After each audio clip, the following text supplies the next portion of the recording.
been there through and through, is right back where it needs to be. Take a look at the Cardinals lineup. They've only had just a little bit of support early on for the St. Louis Cardinals in Adam Wainwright starts, but in his last 16 runs.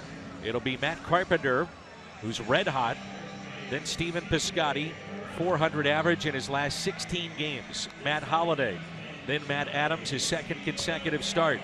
Yadier Molina, Jeremy Hazelbaker, Randall Grichuk, Colton Wong, and Aledmys Diaz leads the club in just about every offensive category, and he's batting ninth.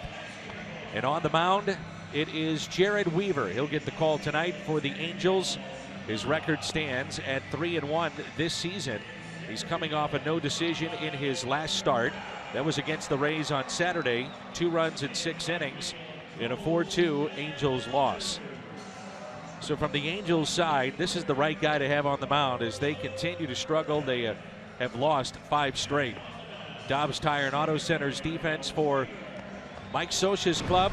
Daniel Nava, the former Red Sox outfielder, is in left for the Angels. Mike Trout, MVP, and he's been either the MVP or the runner-up 4 consecutive years. He's at center.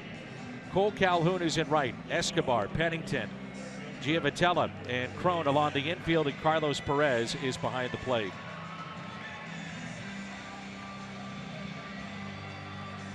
Cardinals are scoring at a record pace on the road, and we came away from spring training worried about this offense after what we saw last year. But man, things have changed in a hurry here in the first 6 weeks of this regular season. And that's why you try not to put too much into spring training. Worry about who's going to do what and how they're going to come up with certain things. It seems like they find a way every year, and just goes to show you right here, sometimes spring training really doesn't mean anything. Nope. It's going to be odd watching Jared Weaver throw with this velocity. Again, I mentioned it during the open. The hardest pitch he has thrown is 86 miles an hour this year. And that is second lowest to knuckleballer R.A. Dickey, as his fastball averages just 82 miles an hour. That's it. 67-mile-an-hour curveball right there. No balls and 2 strikes on Matt Carpenter. Last 6 games, he's got 3 home runs and hitting .391. And that's against the shift. Cliff Pennington makes the play, and there's 1 out.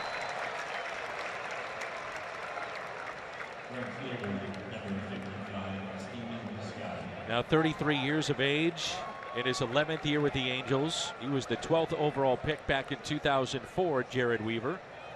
As you get a look at Stephen Piscotty.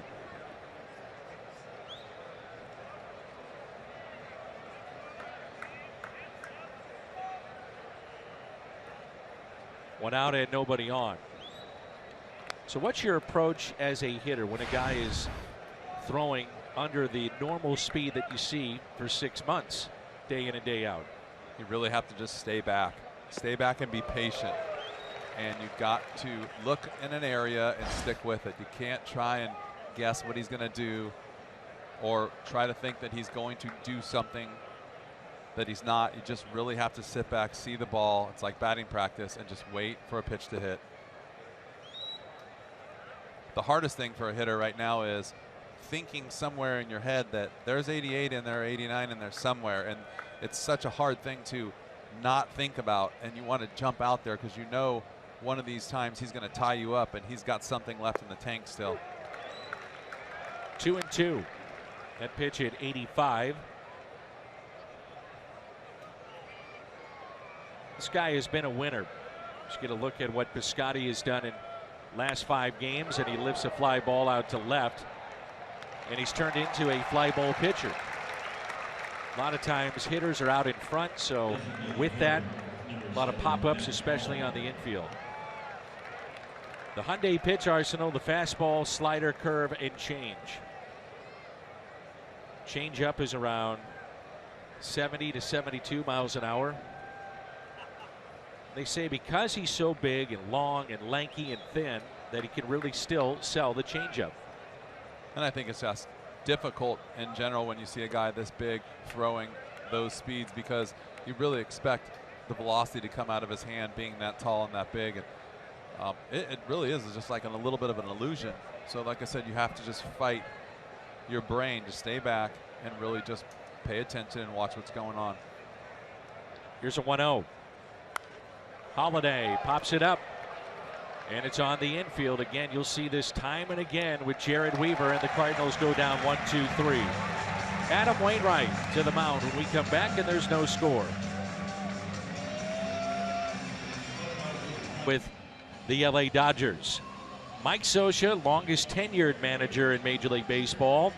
His lineup, and it's been struggling mightily. Yunel Escobar, Cole Calhoun, and Mike Trout in the first. The DH is Albert Pujols. Then Daniel Nava, switch hitter. C.J. Cron, Johnny Giavotella, Carlos Perez, and the switch hitting shortstop Cliff Pennington. Against Adam Wainwright, his record stands at 2-3. Last time out over the weekend against the Pirates, he took a no decision. Gave up 3 runs in 6 1/3 against Pittsburgh.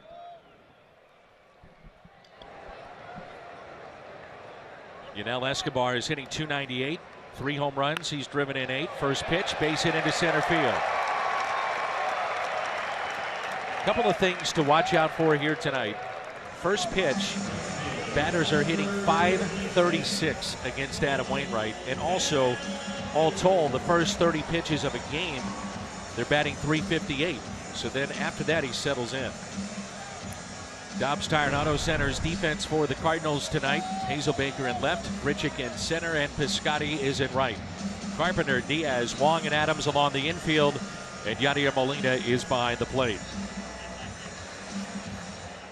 I think what you said about the first pitch thing, I think a lot of guys still know Adam Wainwright can be devastating, so you try to get to his fastball when he's throwing a strike and get me over strike like that. Obviously that's on the corner, and then you saw the first pitch of the game was like a cutter, but he left it right down the middle. So you don't want to let him get to basically his knockout pitches, because you don't know what he's going to throw when he gets on and as he settles down during the game. Here's an 0-1 pitch. That's what you're trying to avoid right there, that curveball. And as a lefty, you want to avoid the cutter. The cutter's nasty, and it's something that is not a fun pitch to try and hit from the left side, especially against a guy as tall as Adam and with as good a cutter as he has. Cardinals all the time talk about his downward plane, keeping the ball down in the zone. You see the shift being used here by the Cardinals. Diaz still at short, and Carpenter, the third baseman, on the second base side. No balls and 2 strikes. The base hit by Escobar, just the 32nd hit in the last 5 games for the Angels. They have 5 extra base hits total in the last 5 games. 1-2 the count on Cole Calhoun. He's hitting .286.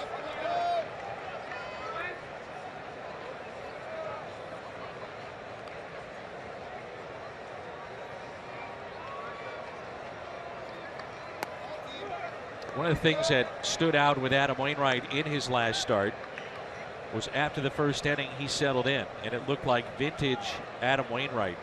Had the bases loaded, Francisco Cervelli at the plate, a 3-1 count, and eventually came back to strike him out. He gave up 2 runs in the inning, but after that, he settled in.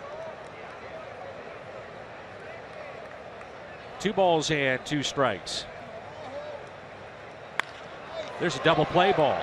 A flip to Carpenter, and the out. 6-5-3.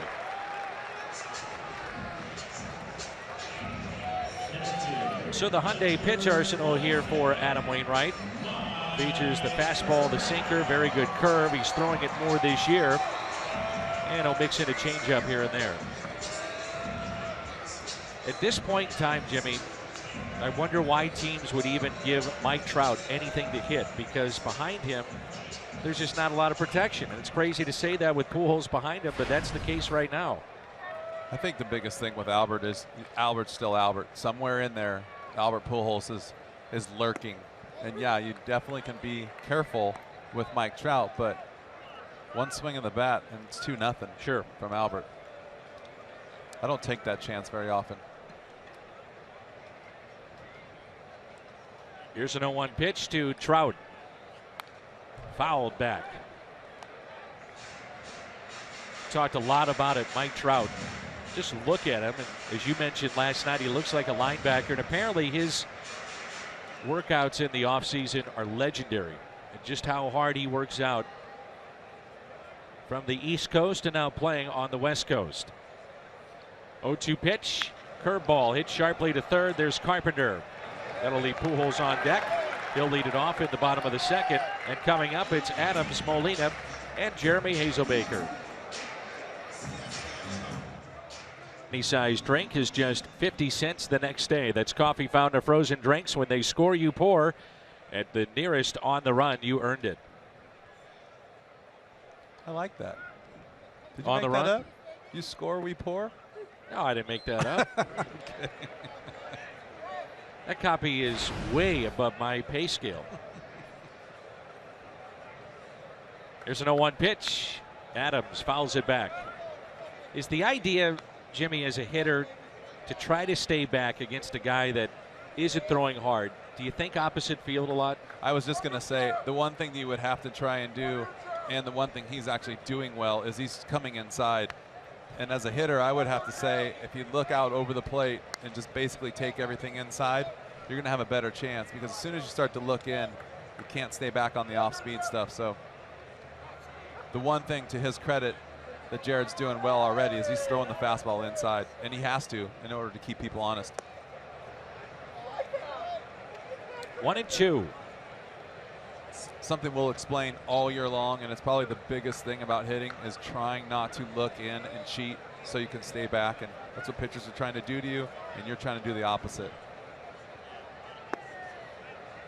It floats in there for a ball, and it's 2-2 on Matt Adams. Did not start in game one, and it's back-to-back starts for the Cardinals first baseman.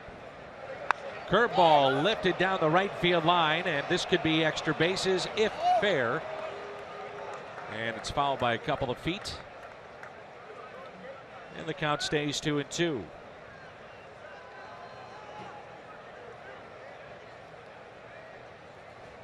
Jared Weaver on the mound. Jeff Weaver picked up a World Series championship with the Cardinals in '06, and there's some proud parents.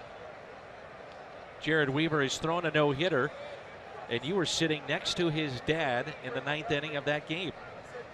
The last time I watched the full game here, I was sitting behind him in a couple rows back, actually, and I obviously in the 6th, 7th inning, I knew he was throwing a no-hitter, so I kept an eye on his dad and actually worked my way down behind him for the 9th inning. It was pretty awesome.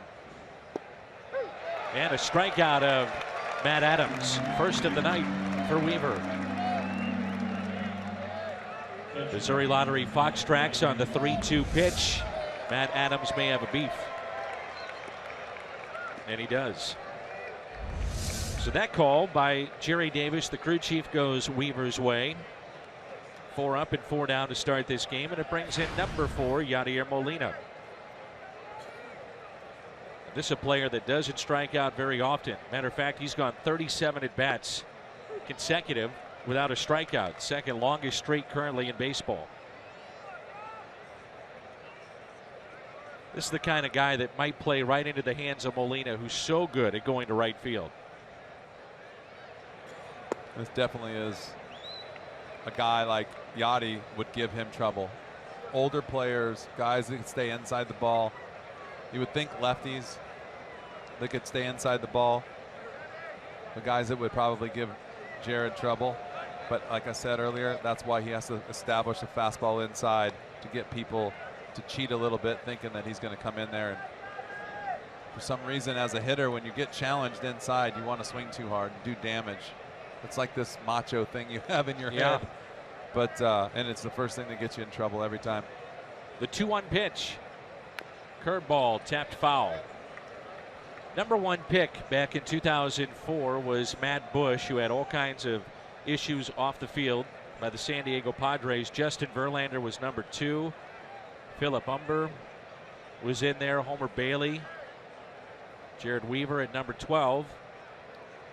For the St. Louis Cardinals, it was right-handed pitcher Chris Lambert out of Boston College, and things did not pan out well for him. It was kind of a lost draft for the Cardinals. The 2-2 pitch to Molina. Hit in the air out to shallow right. Calhoun coming on for out number 2.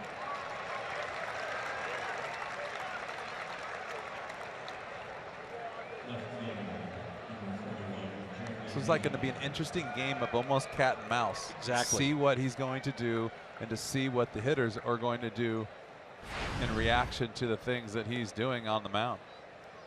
You know, we were saying the other night, what kind of player is Jeremy Hazelbaker going to be? And that's been the question for a lot of people around baseball that have seen him play in the minor leagues. Speed guy or power guy. What do you see when he's swinging the bat? It's interesting because early in the spring, we talked about how he looked like he was just trying to hit the ball and put it in play and run. Hit a couple of home runs, and I think he's starting to know that he's got some power. He doesn't have the typical power swing. He kind of stays upright, really throws his hands at the ball, doesn't really use a whole lot of his body. So that just goes to show you how much power he probably has. Being just flipping, he does literally flips the bat at balls and hits them on the barrel, and they carry out of the ballpark. So I'd like to see when he gets a little bit more established, he gets into that, using a little bit more of his legs, he's really going to start to drive the ball. 0-2 the count with 2 outs and nobody on. And the next by Weaver is taken for a ball high. I mentioned the name earlier of R.A. Dickey. He's the only one that throws it slower than Jared Weaver, but you got to keep in mind he's a knuckleballer. Curveball that's yanked foul into the Cardinals dugout. Last year, 9-12. 9 times in his career he's been in double figures in wins. Now in his 11th year wearing that uniform at the big league level.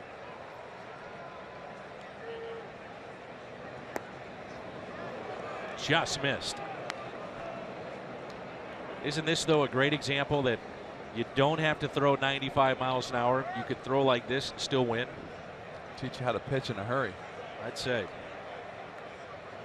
The 2-2. The thing about throwing like this is your confidence level has to be so high, knowing that if you just have to hit your spot and make your pitch, really sometimes you do it, there's nothing you can do. So concentrating on throwing the ball where you're supposed to throw it and how you're supposed to throw it, and then just hope it works out. But the confidence that you have to be able to do that at 80 to 82 is ridiculous. Popped up a mile high off the bat of Hazelbaker into shallow right. And Calhoun is there. That's 4 balls caught in the air. 6 up, 6 down for Jared Weaver. Let's check in with Jim Hayes. Dan, Wainwright would be the first to tell you he's a work in progress this season, but Adam was very encouraged after his last start where he threw 6 1/3 against the Pirates. He said after the game, quote, "I found that next gear I was looking for." Mike Matheny told me he thought the same thing. He told me that watching from the dugout, it's difficult to gauge velocity and movement properly, but what he goes by is how hitters were off balance, especially on Waino's breaking pitches, and how they seemed uncomfortable with their swings. He said that told him, Dan, Wainwright was 1 step better than he had been. And so far, so good. Got the double play, then the ground out of Trout in the first. As Pujols hits that out of play.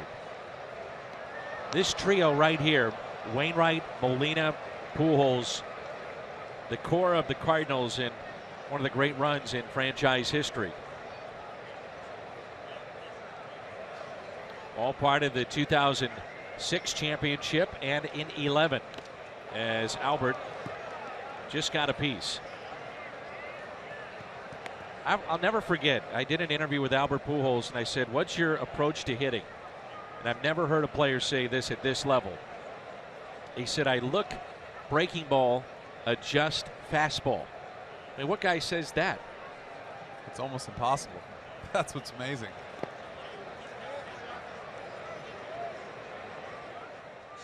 But so that hard was to then. so hard to speed up too. Yeah. I think maybe he was messing with you. Might have been. But how many times have we seen him turn on a very good fastball, keep it fair? All the home runs. He is 13th right now in Major League history. 566 home runs. 3 behind Rafael Palmeiro. You can see just by watching him throw, especially up here. He's throwing darts. He looks like he's aggressive. Ball's jumping out of his hand, and he's got pretty good command of the fastball right now.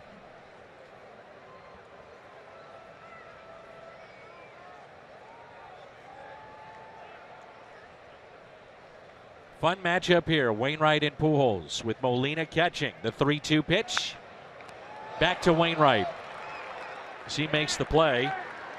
Pujols is now 2 for 20 against his former team. Let's turn to Jim Edmonds. Toyota keys to the game. I think the keys to the game is what we just talked about, is Waino being Waino, getting back to being himself, being comfortable out of the mound, attacking the zone, and the sharpness on his cutter and slider, and the sharpness on his sharpness on his breaking ball. And I thought that was interesting what Mike said about going on the reaction of how the hitters react to his stuff, and that'll tell you if he's on or not. Fastball and a strike to Daniel Nava. In this lineup right now, there are 5 in the starting lineup tonight that are hitting below 200 for the Angels. This is one of them. Nava hitting 192. Pujols came in at 185. Giavotella 197. Carlos Perez, backup catcher, 159. And Cliff Pennington, who will now be the everyday shortstop, is at 182. Little flare into shallow left, and Diaz comes up with it. What a play. Aledmys Diaz.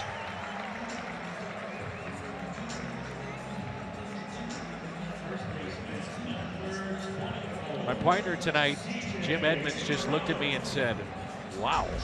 I actually got a really good jump on this ball, which I like. See, kind of actually little stutter step, but just a straight line right to the ball. I was actually just as impressed with the cutter in on the hands. That's what you get, though, against a lefty. That cutter goes in on the hands, and you get a lot of broken bats, and sometimes those little flares hit out to left. C.J. Cron. 7 RBIs over his last 12, hitting .444 during that time. Couple of home runs, and picked up a home run yesterday in Game 2. That was the Angels' first home run in their last 7 games.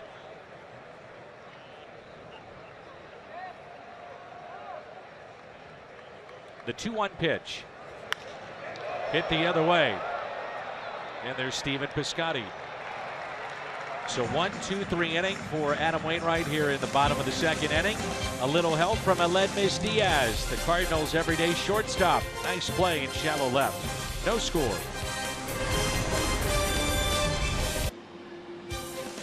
St. Louis Cardinals baseball is brought to you by Ford, the official cars and trucks of the St. Louis Cardinals. And by National Car Rental. Go National, go like a pro. Jim Edmonds, Jim Hayes, Dan McLaughlin with you from the Big A. And a strike to Randal Grichuk. 7, 8, and 9 in the lineup for the Cardinals here in the top of the 3rd. Grichuk with a home run in Game 1. He's 3 for 8 in this series.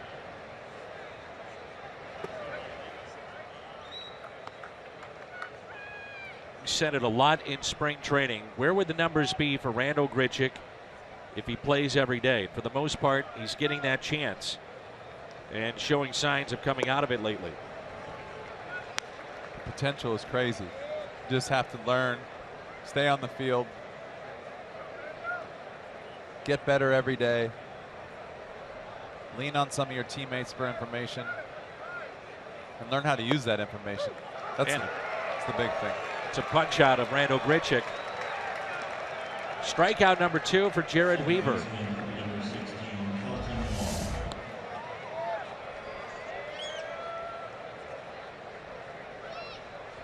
I mean, you can't throw it any better than that. No. Did you see where that ended up? Just point, you know, on the tip of the strike zone, down and away. So 1 out and nobody on. Here's Colton Wong. And Mike Matheny, I'm sure he's asking the question, what do I do with Colton Wong? How do we get him going? Look at video. Look at the scouting reports. Play him every day. Sit him sometimes. But what do you do to get a young player going? And that's what the Cardinals are trying to figure out.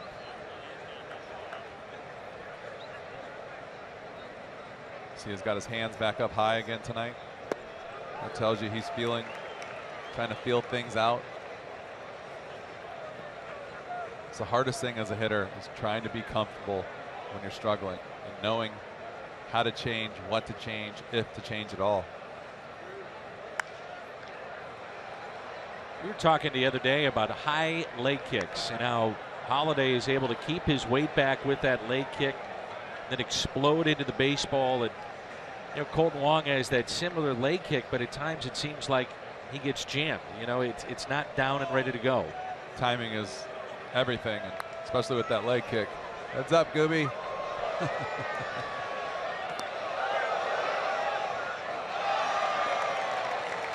Almost got a chance to catch a foul ball again, didn't you? You got to get over there and catch that. That was under the table.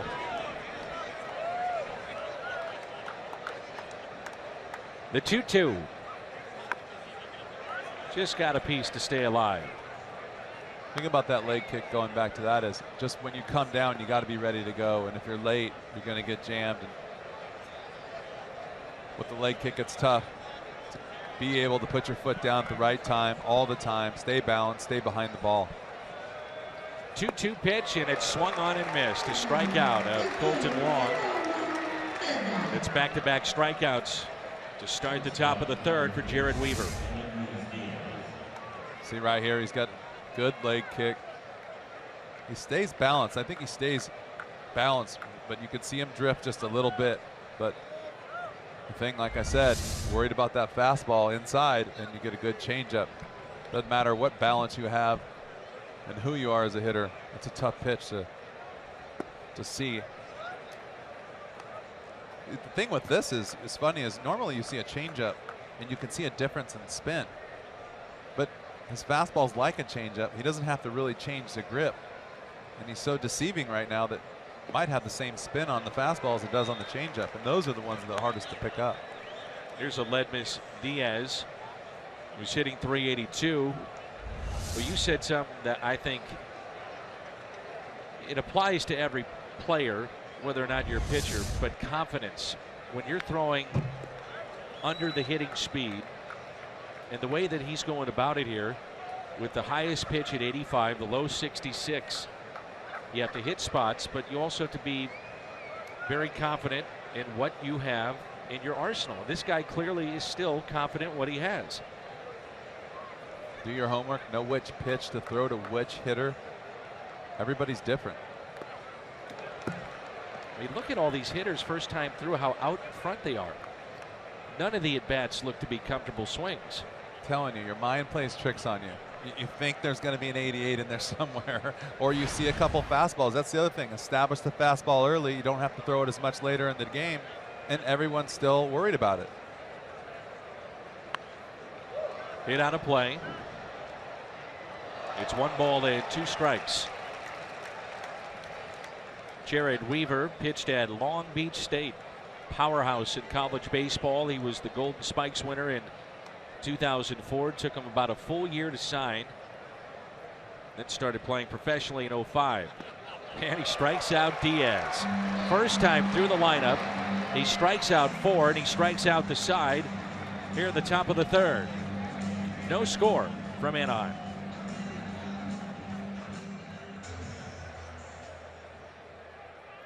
Wainwright to face Giavotella, Perez, and Pennington. No score. And the first pitch is taken for a ball. Do you remember at the old ballpark there used to be at Busch Stadium 2, which would be celebrating its 50th anniversary here tonight of its opening. They used to have where the grounds crew would come out from that bottom level behind home plate. That's also where the umpires would go to come out and get ready to do the game. Here's a 1-1. Good curveball. As a young lad, I snuck down to the front row right after a game, and a Bruce Sutter save, and Jerry Davis flipped me a baseball, and I'll never forget it. Jerry Davis is calling the balls and strikes tonight. He's a St. Louis native. That's caught by Matt Adams. Just one of those things you That's never awesome. forget. And you know what? Those two seats that were right behind that doorway that they put in kind of Right. at the end, Yeah. they're in my office right now in Those are? St. Louis. Give me one of those. They're mine. I bought them. Well, you know. We can work something out. Absolutely. Those were actually, they put those in when I was here, and they offered me to purchase those for my family. Those were my season tickets for the last couple years of Were the they old really? stadium. Yeah, and I have them in my house. I was fortunate enough to, I was down there with the wrench, unhooking them. Yeah, right. Uh-huh. Here's Carlos Perez. But that was the first time, and I was, I don't know, maybe 7 or 8 years old when they flipped me a game ball that I realized, wait a minute, these baseballs are rubbed up, all dirty and Totally different. a little scuffed up. But I'll never forget that. 0-2 pitch. Good pitch, the cutter. And the first strikeout for Adam Wainwright. We seen a different Adam Wainwright tonight? Yeah, I think it looks like, I told you, when looks like he's throwing darts down and away, hitting his spots. Nice cutter right there, comes out of his hand like it's going to be a strike, and it ends up just running off the plate. But what allows him to do that is the fastball is so sharp and so short. He short arms the ball, and when he's on, the ball is just coming out of his hand. You don't really see it that well, and it's got a good down action, a little sink. Makes you just rush a little bit. Pennington, the base hit to left with 2 outs here in the bottom of the 3rd. Follow the Cardinals live with the MLB.com at bat app. Stay up to the moment at any moment. Game day, live audio and video. All the highlights. MLB.com at bat app. Playing behind Adam Wainwright or any pitcher, would you play differently with certain guys? And let's talk a little bit about Adam. I love playing behind Adam Wainwright because I could play shallow, and I could see what he was trying to do. And with Yachty, you knew what pitch was coming. Obviously, he would give me a heads up, but I could see his signs. But every time he was trying to throw the ball away from a righty, I would just cheat so much in. Half the time there, that cutter doesn't really throw a whole lot of straight fastballs away to righty, so he doesn't want it to run back across the plate. So you can see if you pay attention to the telecast, if he's going away from a righty, the majority of the time the ball's going to stay out there because he doesn't want it to sneak back over because he can't control that. So it'll be cutters, cutters, cutters, and I would just cheat in and over into right center. I learned something about you I did not know tonight until before the game, that you have 20/10 vision. Oh, That helps too. a little bit. You know, we're talking about it. You know, we hear so much about Tommy John, and we were talking about Pujols in the knee and his feet that have been hurt. And as you get older, you have these aches and pains. Well, as you get older, you have maybe the most important thing in the game of baseball. Your sight goes away too. If you can't see the ball or pick up spin or have the vision you had as a young player, it's a different game. My dad used to ask me if you were going to wear contacts and you played like Mark McGwire wore contacts, would you get 20/20 or would you get 20/10 vision? Over to get it on a hop. It's Grichuk, and a throw into second is late. It looked to me that Grichuk might have been able to lay out for that ball and come up with a diving catch, and instead it drops in for a base hit. Then he had the relay and a chance at second base.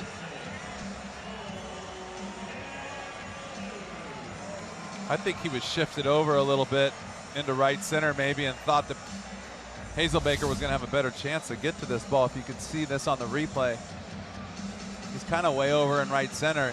He doesn't really look like he's going for it, thinking maybe Hazelbaker would take a better run at it, and I think Jeremy, thinking he's the center fielder, Grichuk was going to go for it. And that's the kind of communication that you can't really have in the outfield. It seemed like that ball was up there for, you know, and the thing that I'm saying is, as a coach, they would say that ball was in the air too long. Someone's got to catch that ball, and that's where you kind of like, okay, like Yeah, we messed up, but you can see if you look out there. Looking out there now from my vantage point, you can see how much room is in left center field, and that's something you've got to really communicate, because if the ball goes up there, someone's got to catch it. And it is a base hit into left. 1 run is in. Here comes another. The throw by Hazelbaker offline. 2-0 Angels.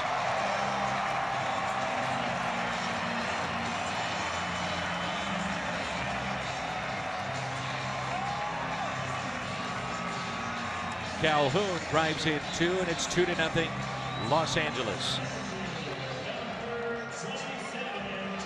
One thing we don't know much about Jeremy Hazelbaker, we get to see him play every day now. Comes up and tries to make this throw. A little bit offline, I guess I would say. A lot offline, but I'd like to see him charge the ball a little bit harder and get after it.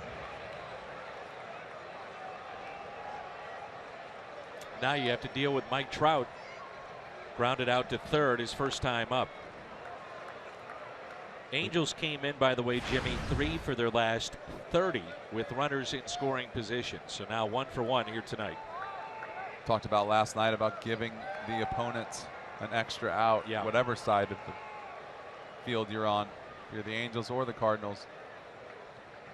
2 outs, ball falls in the outfield, give up a base hit, now you're facing Mike Trout.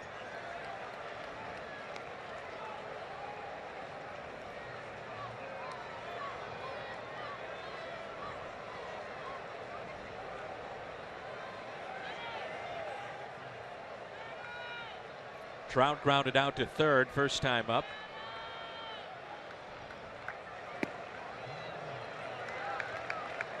Two and 0 the count. I'm sure that's got to be frustrating for Wainwright, but he's the ultimate pro. He's not going to show it. But I'm sure he's thinking in the back of his mind, I should be out of this inning. That ball that dropped in left center.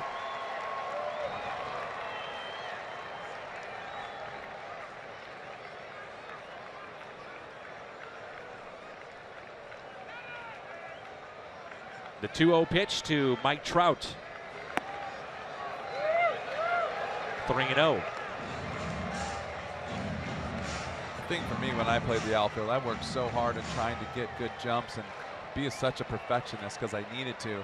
It almost would drive me crazy watching other people, and maybe the ability wasn't the same or the work ethic wasn't the same, but just not get the same type of jumps, even in the infield. Because I felt like watching the game, I knew everything that was going to happen, and I can't believe sometimes when I'm watching other people not have that same feeling.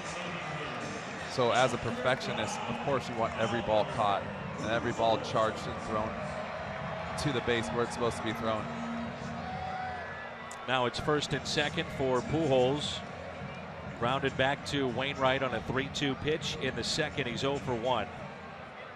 He's now 2 for his last 22 overall. And we mentioned it earlier, 2 for 20 in his career against his former team. First pitch to him. Off the glove of Adam Wainwright. Wong takes his time and makes the play. The Angels strand 2, but they pick up 2. A 2-out RBI base hit by Cole Calhoun. We head to the 4th. Last time that they led the league in errors was 1958. Atlanta's on that list. Milwaukee, Oakland, San Diego. You see the winning percentages of those teams.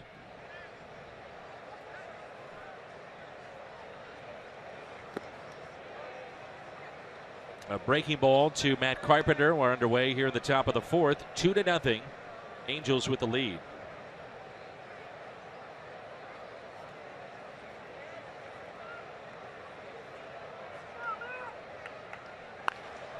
That's pulled foul.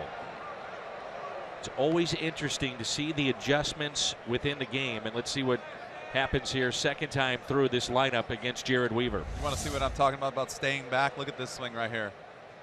Yeah. That's what I'm talking about. That's staying behind the baseball, staying back, letting the ball get to you.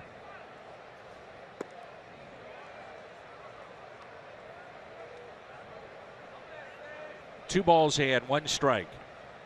Matt Carpenter grounded into the shift. It was taken by the shortstop Pennington on the second base side of the bag. 3-1.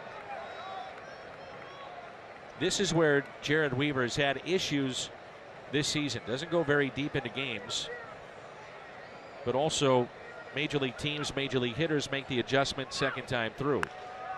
That's grounded fair, taken there by C.J. Cron. And there's one away. If you can't watch the games on television, you can now stream games live on your mobile device. Just go to your app store, download the free Fox Sports Go app, log in, stream the Cardinals wherever you go.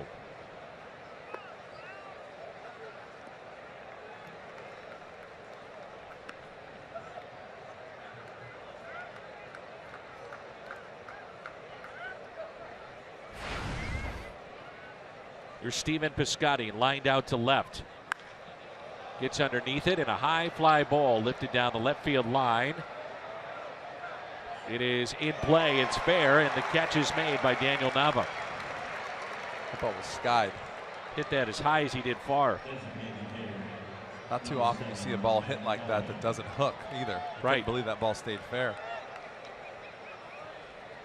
Here's Holiday. Popped out his first time up to the first baseman, C.J. Cron. Cardinals have won 6 of their last 9, and in that time they've scored 45 runs with 13 homers. Been a lot of talk about what you do with this lineup and who should hit where, and that's with the offense for the most part clicking. They haven't clicked though against those pitchers that are some of the better pitchers in the game of baseball. So those lesser teams they beat up on. And a high fly ball lifted out to deep right field. Calhoun is back. He'll look up, and the Cardinals are on the board. It's a solo home run for Matt Holliday, his 5th of the year, his 2nd in this series. And it's now a 2-1 Angels lead.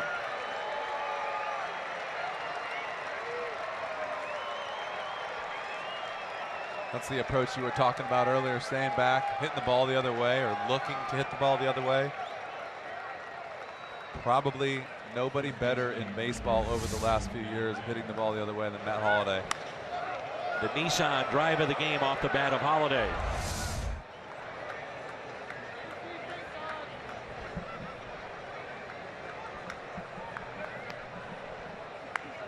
Adams, a little squibber hit left side. Escobar, no play. It's an infield hit for Matt Adams. As the speedster picks up his first hit of the night. The speedster. It's all that running he's been getting from trying to leg out those bunts. Right. He's been working on that since spring training. So an infield hit, and it brings in Molina.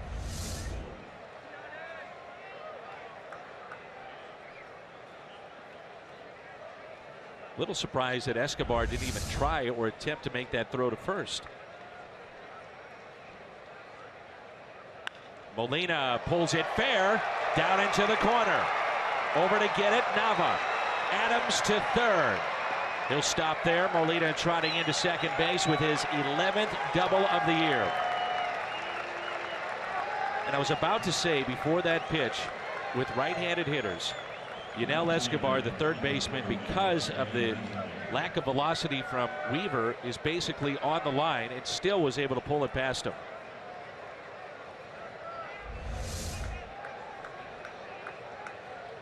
Gotti gets a breaking ball that everybody was out in front of the first time around and yanks it down the line.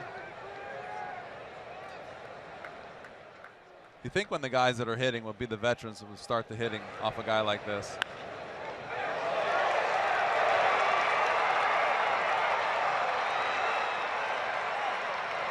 Matt Adams flying around the bases. And do you say that because young hitters get a little over anxious facing a guy like this? I do think so. Like I said, you get a couple fastballs in, you see what he's done. He's not gone really back to that fastball inside.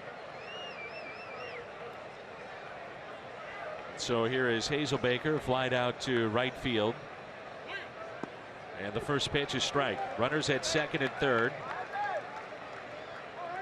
First plate appearance for the Cardinals with a man in scoring position tonight.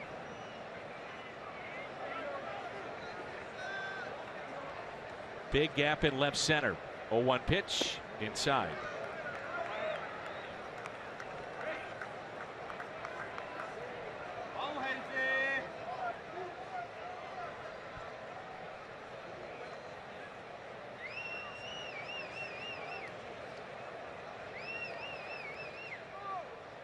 Hazelbaker pulls it foul.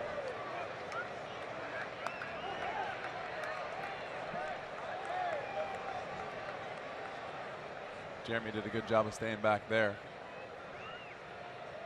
See what Weaver's got for him on the next pitch.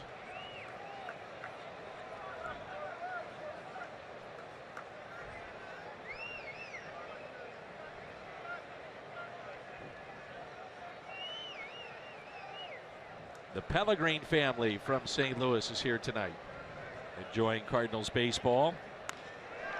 And a base hit into left field. One run is in. This game is tied. Here comes Molina. Throw to the plate. He beats the throw, and the Cardinals have the lead. It's 3-2 St. Louis.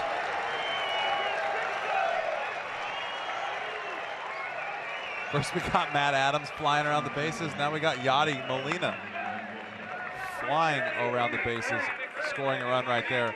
Jeremy Hazelbaker right here does a good job of just really putting the ball in play and not trying to do too much. Staying back a little bit, hit the ball the other way. Look at Yadi hustling the whole way.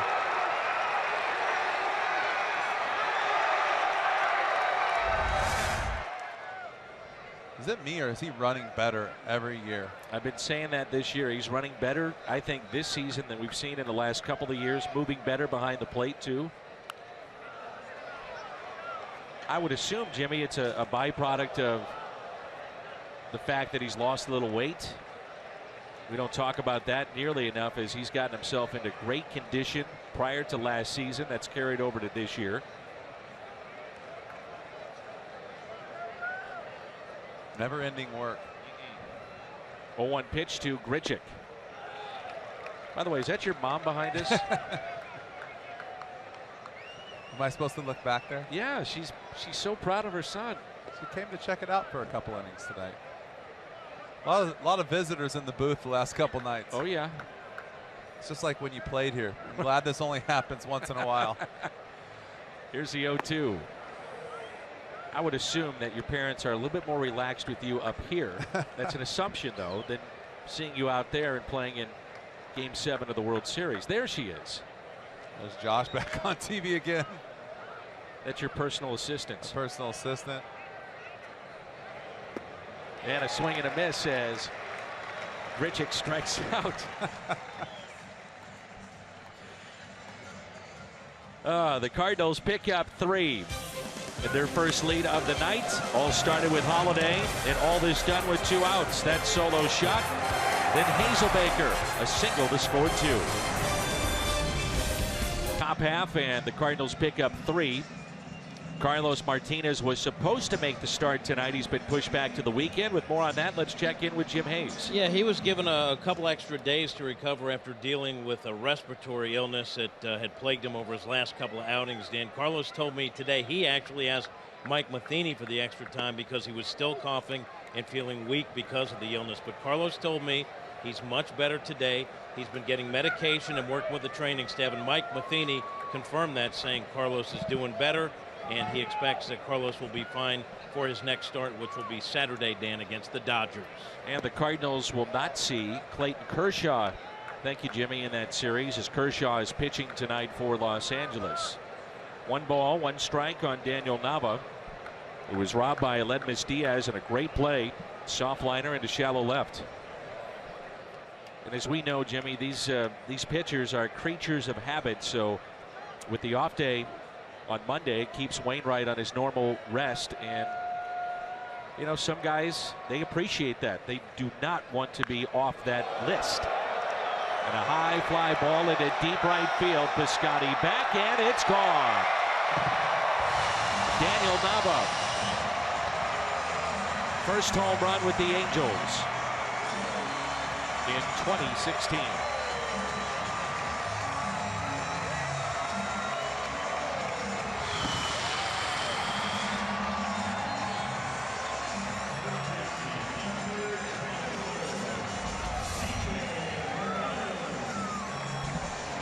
Adam trying to get something in there. I don't know if that was a cutter or not. Just didn't really cut. Daniel Nava took advantage of maybe a pitch that just didn't bite the way he wanted to. C.J. Cron, there's a cutter and a low strike. It's not a bad pitch. It's one of those things you go back and these guys will go inside after the inning and look where the location was. And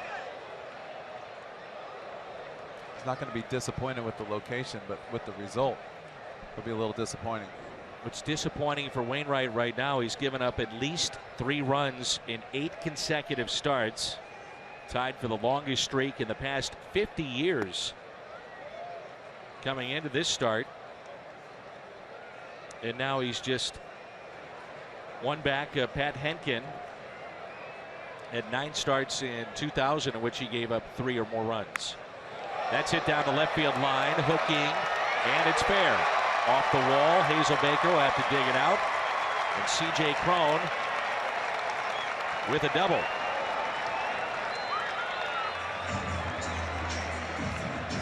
See right here, another pitch.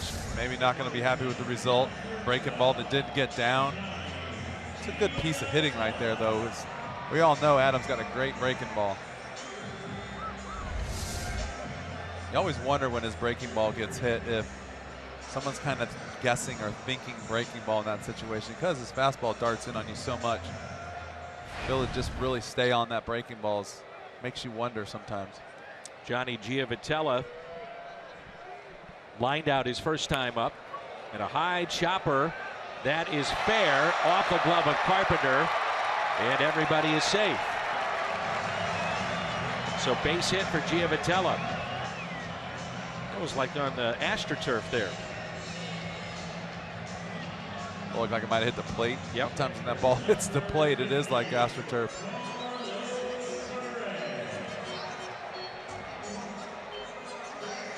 So 3 consecutive hits against Wainwright to start the bottom of the 4th. Home run, double, and now a single. Even if Carpenter makes that play and fields it cleanly, no chance to get Giavotella. The ball not only bounces like that, it's spinning like crazy.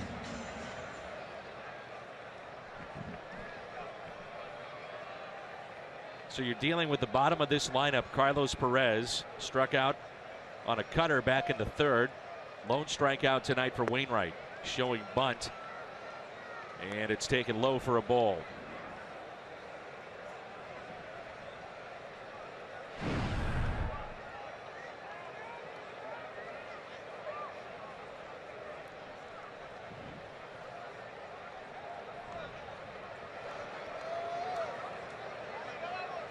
A 3-3 game.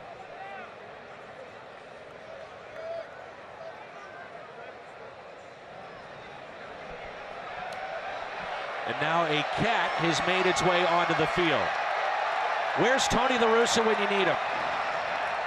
Where's Skip Schumacher? Into the stands it goes. That's the first time I've ever seen a cat on the field. We've seen squirrels, we've seen birds. That thing has got to be scared.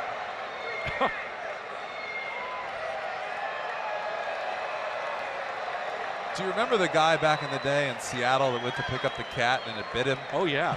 In the highlights. It was always on This Week in Baseball. Yes. That's what that reminds me of right there.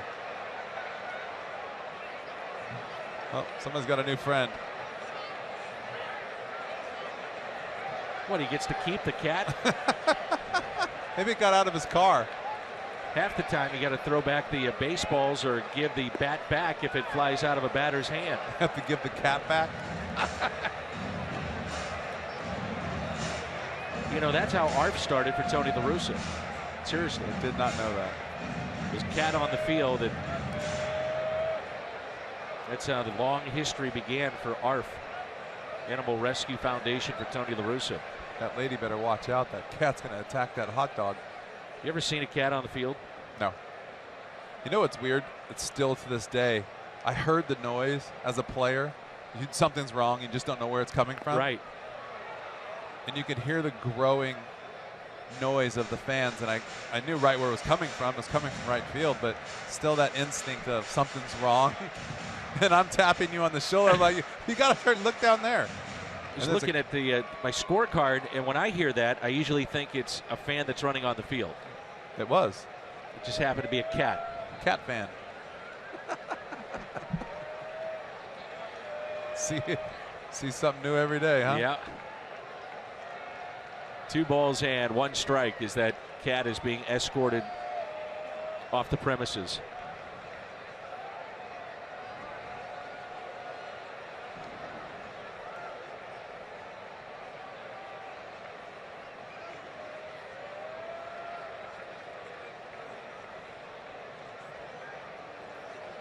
Think of the 69 Cubs and the black cat that ran in front of their dugout. Taken low. 3-1.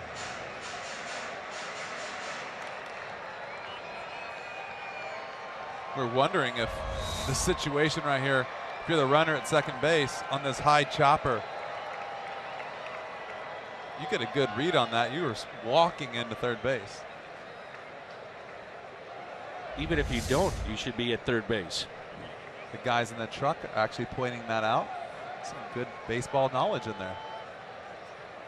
Don't get him started. The 3-1. And Carpenter to Adams covering the bag at first.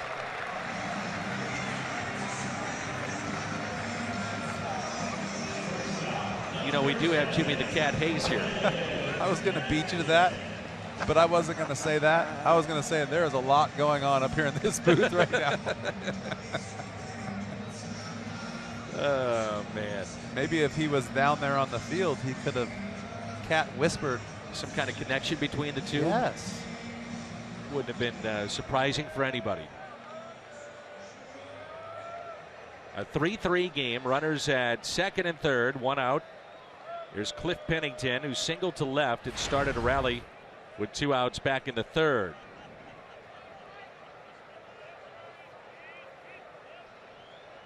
The first pitch by Wainwright. Pulled foul. Well, I mentioned before about Wainwright now at all these starts having given up 3 runs. And when the Angels score 3 runs, which they've done 19 times, they won 13 of those 19 games.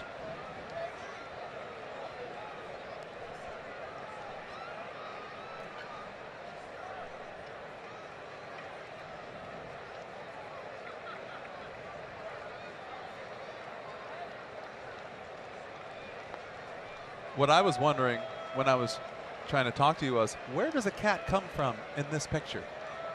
Where has he been hiding for the last 4 hours? Parking lot. How does he get in the stadium without a ticket? Slides through the gates, in the concourse, down the aisle, onto the field, right?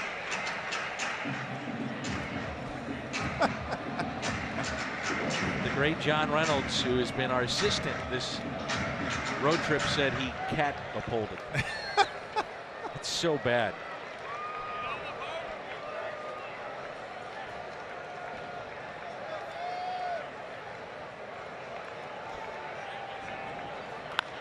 And that's a base hit into right field. 1 run will score. Giavotella stopping at third, and to make sure that ball got through. And Pennington is 2 for 2, and now the Angels forget the rally monkey. They have the new cat. Difference between the first couple innings and this inning, I think right now I'm seeing is Adams just not getting the ball down again. You can see what we were talking about. The ball's kind of just sailing on him just a little bit. Got to get back up standing tall and really driving to throw that ball down in the zone. And I think that's what he was talking about before, where he's almost found what he's been doing wrong. Yunel Escobar 2 for 2. You know, last year there were skunks inside the dugout at Dodger Stadium.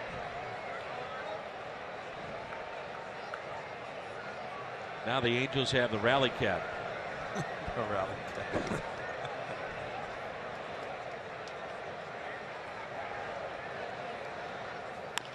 There's your ground ball. How about a double play? Out in second, the turn by Wong, and Adams can't pick it. And again, the defense letting down the Cardinals and Adam Wainwright in this game. That'll be the 5th error on Colton Wong. Boy, he is fighting it in every possible way. That did look like the Colton Wong I've been watching for the last couple of years. I think he caught that ball and really tried to rush it when he didn't need to. Kind of short-armed it. Carpenter does a great job of getting in the ball in time right here, and he just doesn't throw it.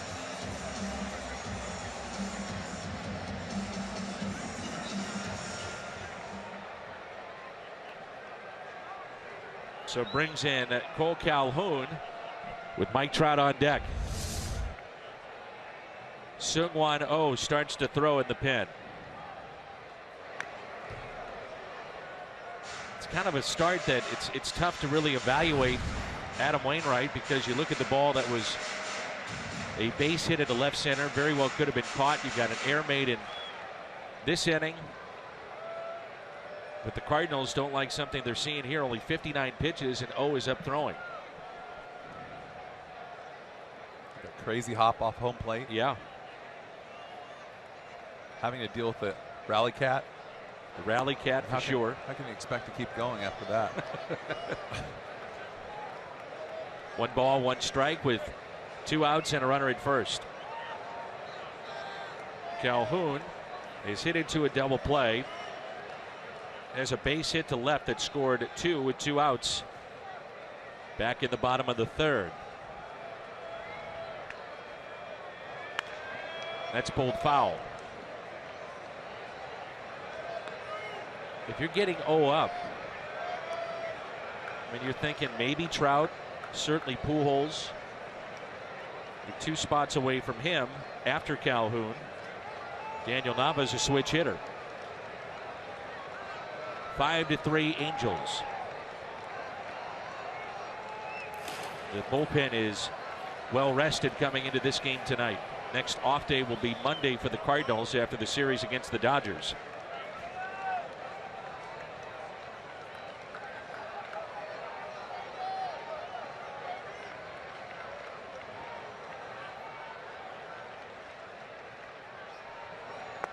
Good curveball there. And a strikeout. Angels, though, pick up 3, regain the lead. It's 5-3. Give me the Cat Hayes. Here's Colton Wong, and the first pitch is taken for a ball.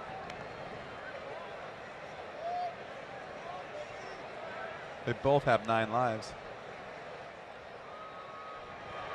Even Jimmy? He's running out. He's got a few left.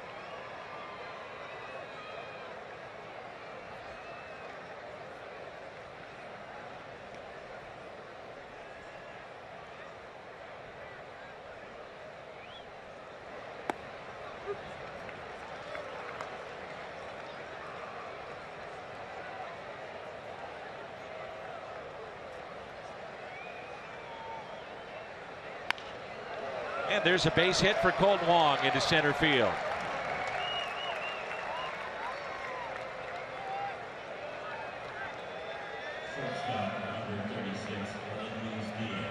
Coming up a week from this Sunday, kids 15 and younger entering with a ticket receive a performance t-shirt courtesy of the Pasta House.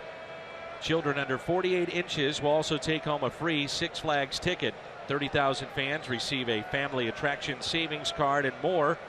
Visit Cardinals.com/promotions.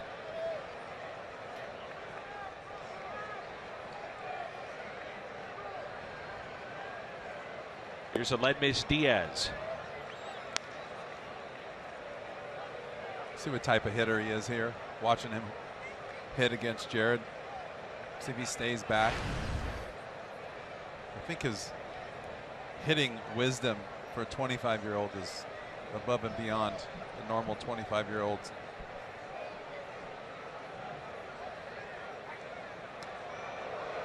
Did you see any inkling of this in spring training last couple of years with Aledmys Diaz? No, not really. You know, he's really quiet too. It's not like you would notice him walking around or hear him screaming and yelling on the field. Just kind of quietly made a name for himself.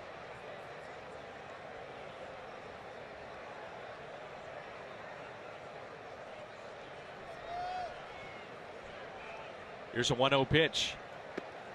Going to pick off, and Wong is just back in safely. Will the Angels take a look at that? I bet you he was safe, Danny.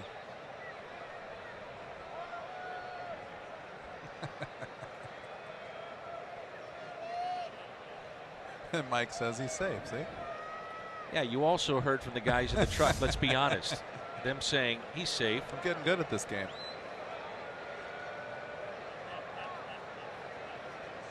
Good look right there. Great shot. Great camera shot. Really close. It's crazy to me that we're watching baseball in a day and age where every single close play is being reviewed. It's changed the game. We're literally waiting for it to happen. Yesterday when he was standing on, Piscotty's standing on first, it's like he's not leaving the base until he gets what he wants. Right. Can you imagine 10 years ago that going on? Also how guys are breaking up double plays. Tags, the phantom tag is no longer a part of the game. I mean, that game, you know, you think about it, throw beats you to second base, third base. Player puts his glove down, and then right when the feet get there, they pop it up, and the tag wasn't there. The whole idea was, with the throw having beat you, 99 out of 100 you're called out, but also to avoid the foot from knocking out the ball. Runner goes on a 2-1 pitch, and it's a diving stop by Escobar, no throw, and an infield hit for Aledmys Diaz. He's 1 for 2 tonight.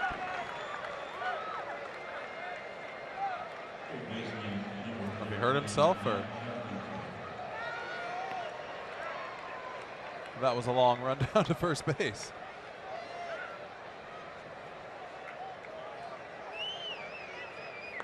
Seems to be all right.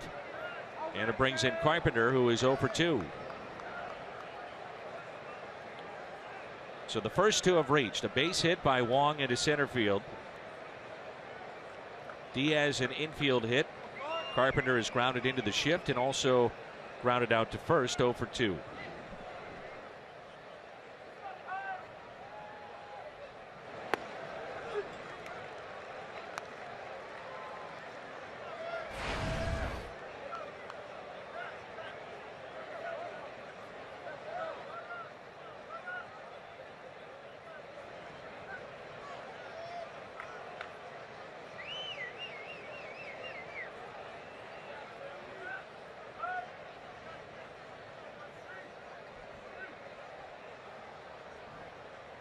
A lot of room to the left side, and an 0-1 pitch is hammered down the right field line. It is gone! 3-run homer, Carpenter. Second in this series. And with that, the Cardinals go back on top.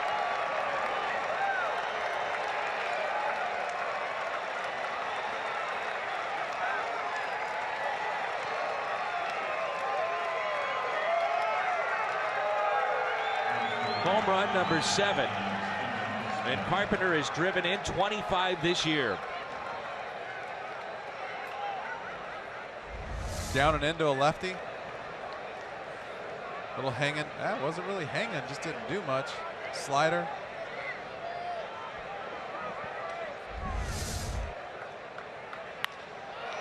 And that's well hit into left field. Line shot off the back of Stephen Piscotty. That's 4 consecutive hits for the Cardinals here in the top of inning number 5. I almost said something on the first pitch to Carpenter, wondering if he was looking kind of middle of the road, a little breaking ball, because the first fastball was 83 miles an hour, and it looked like it jumped on him, like he surprised him. Probably what he was thinking was he's going to get something in the middle there. Not all the way at the top. I would say the middle and the top, 84 being the top. You know, the changeup being in, curveball being in the 60s, being the bottom. So kind of look for that like 75 mile an hour situation, because that 83 mile an hour fastball looked like it jumped on him, and he was all over this hanging slider. And it really wasn't hanging, it just didn't really move. See a swing right here, weight back,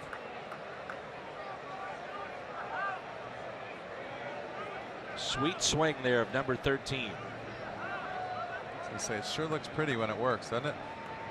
Why do we always say that lefties have a pretty swing? It's more graceful and smooth, it seems like. Just lefties have look better, you know, that's how we are.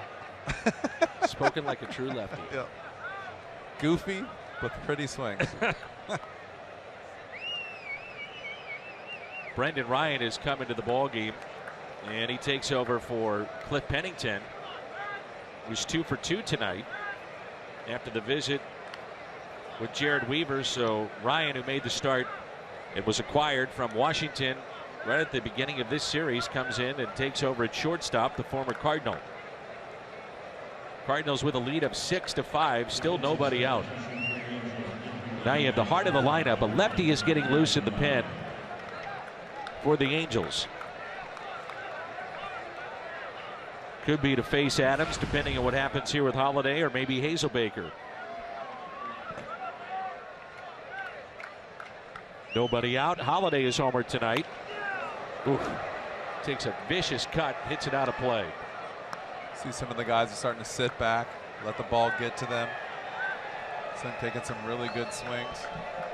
Talking about when you change your mindset from looking for a fastball to looking for something middle of the road, like I was saying, so you can adjust to the breaking ball and the changeup. You don't want to just sit dead red because he throws fastballs a lot. And you can tell these guys are doing that. Center field. Trout back. It is gone. 2-run homer. This time off the bat of Holiday. His second of the night. Holiday with home run number 6 and a line shot to dead center field.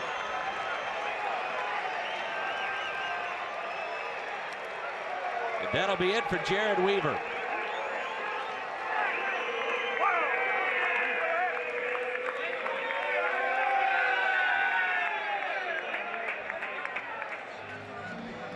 Two home runs in the inning, 3 tonight. And the lefty, Greg Mahle, will come into the ball game. 21st time that he's had a multi-home run game. The 3-run homer there by Matt Carpenter down the right field line. Moments later, Holiday with his line shot. Redbirds on top. It's 8-5.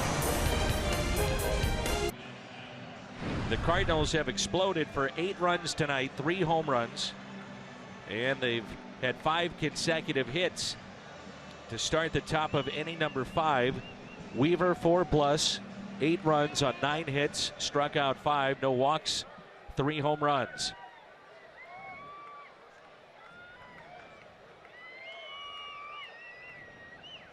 And the first pitch is strike 2, Adams.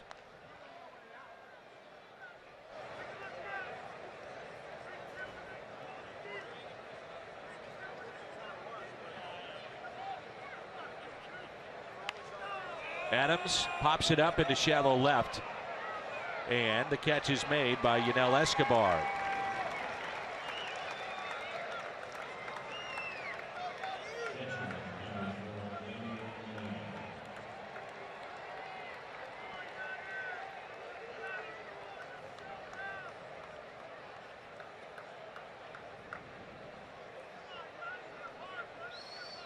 It brings in Molina. A double inside the third base line. Scored back in the 4th. He's also flied out to right.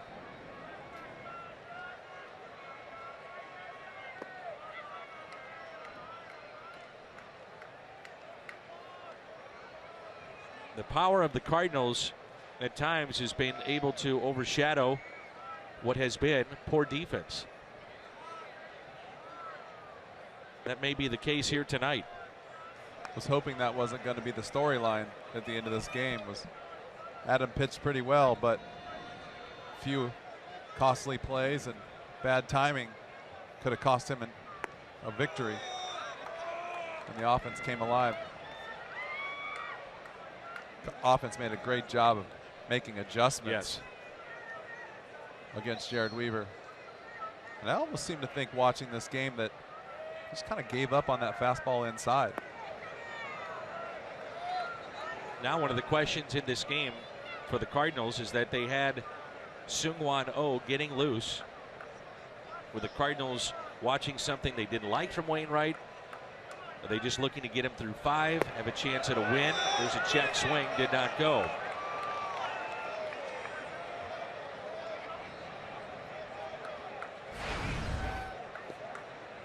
Pitch count still is pretty low. Absolutely.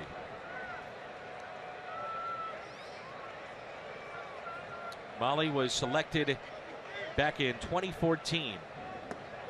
That pitch taken high by Yadier Molina. First walk the Cardinals have received. May 20th, 30,000 fans ages 16 and older receive an exclusive Yadier Molina Garden Gnome. 200 lucky fans will receive a gnome with either a gold or platinum glove to commemorate Molina's many awards. Tickets at cardinals.com/promotions. Molly pitched at UC Santa Barbara. 15th round in 2014. His brother Tyler pitches with the Cincinnati Reds in their minor league system.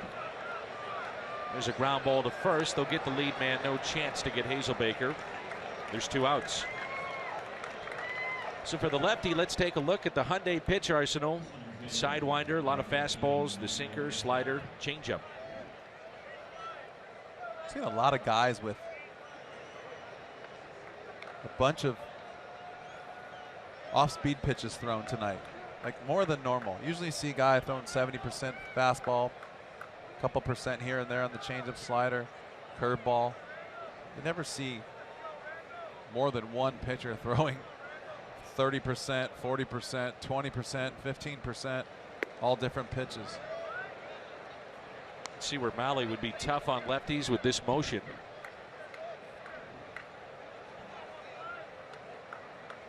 San Jose Sharks have moved on to the Western Conference Finals. They'll take on the Blues, and that home game will be Sunday. We'll have post-game coverage on Fox Sports Midwest.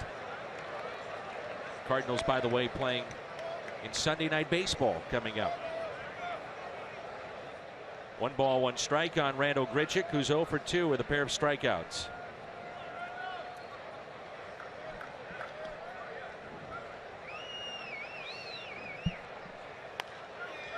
One and 2 the count.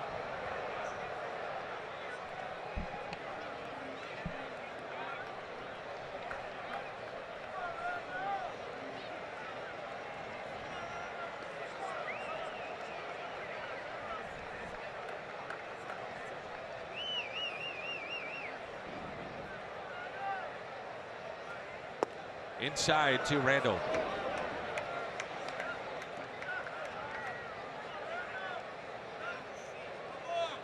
A sneaky fastball right there, crossfiring.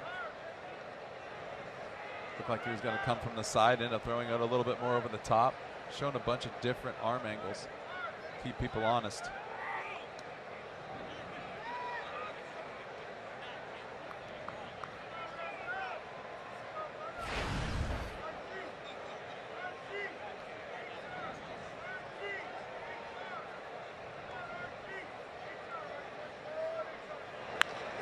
Grichuk, a base hit into left field.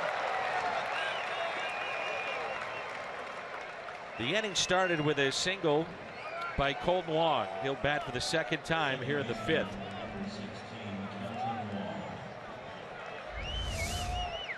It's 6 hits in the inning for the Cardinals.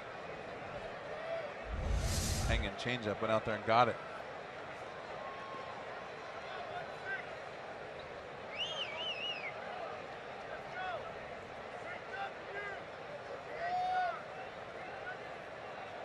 First pitch to Wong. This is all Malley now. Nobody getting loose in the pen.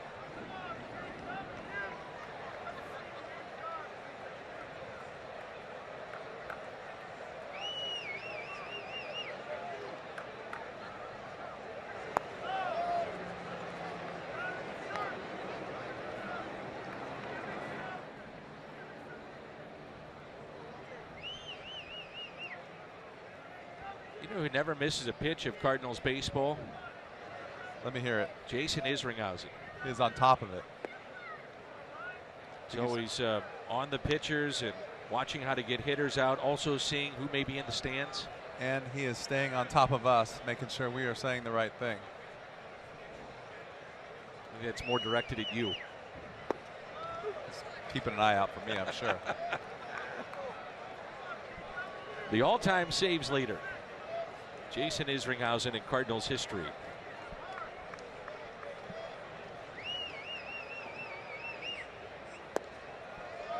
And that's a walk. Bases loaded for Aledmys Diaz. He could bust this wide open. This may be the matchup for the Cardinals that they want.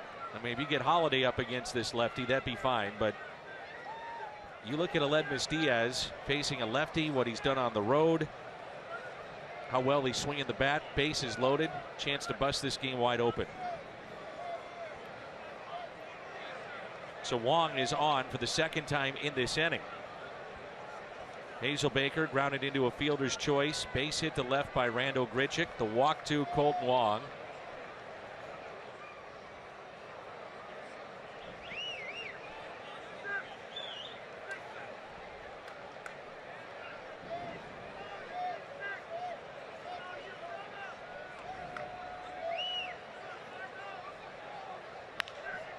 Diaz, a ground ball to short, Ryan to second, and they just get Colton Wong. Cardinals strand the bases loaded, but a big inning as they pick up 2 home runs, 5 runs, and they're back on top.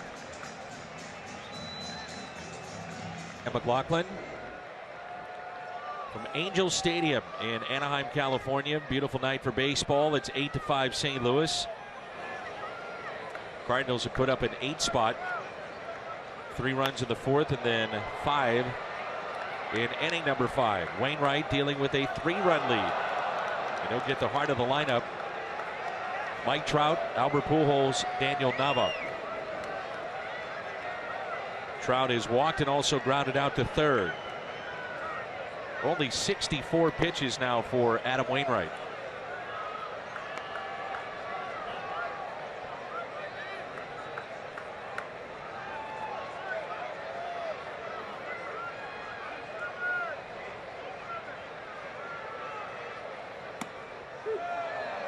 High strike, 1-2.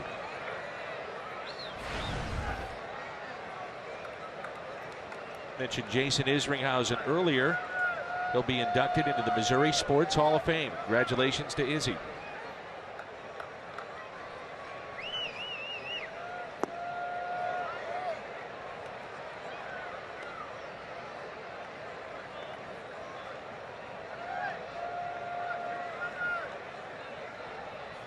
Two balls and 2 strikes.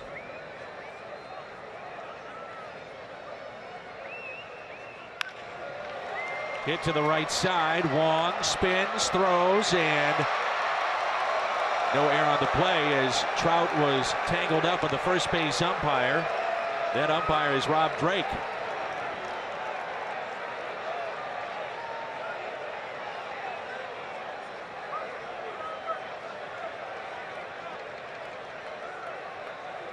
Some believe that when you make the turn around first base, so say you run through the bag and then you maybe take a step towards second base, that you can tag out the runner, which Matt Adams is trying to do that right now. That because you go back into fair territory, that you're automatically going to be tagged out. There has to be a commitment from Mike Trout towards second base, or any runner. So you have to make that commitment towards second base, which is then ruled by the umpire. So in that case, clearly he's safe. And it's just a small commitment. And it is literally, it doesn't have to be a step or 2 steps. It can be a half a step and a shoulder turn.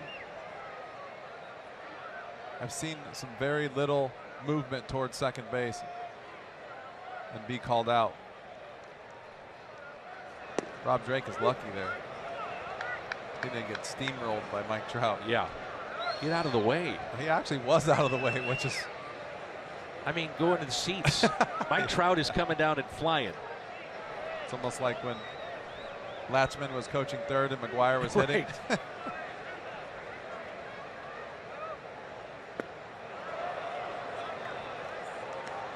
0-2 on Pujols. See these two communicating. Who's going to cover the bag in case Trout takes off running?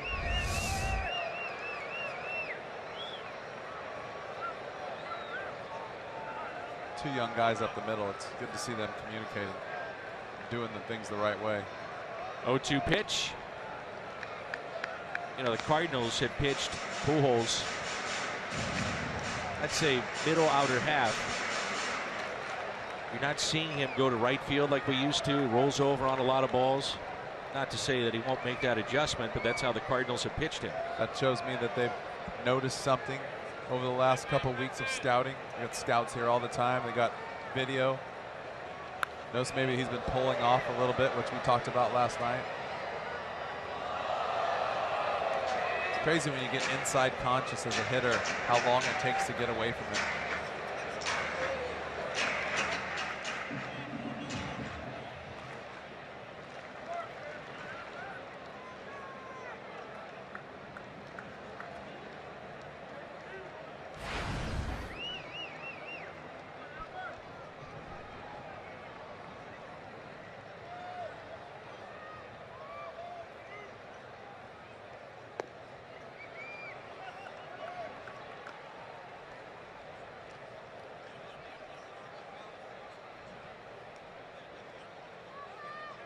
For me, and I don't know if it is for you or for our fans, it's still fun to see Albert Pujols play the game of baseball with what he did in a Cardinal uniform. But it's tough to watch the player that he is right now. Not to say again that he can't hit 300 and hit 40 home runs, but he hasn't done it against the Cardinals at all in this series. And he strikes out here.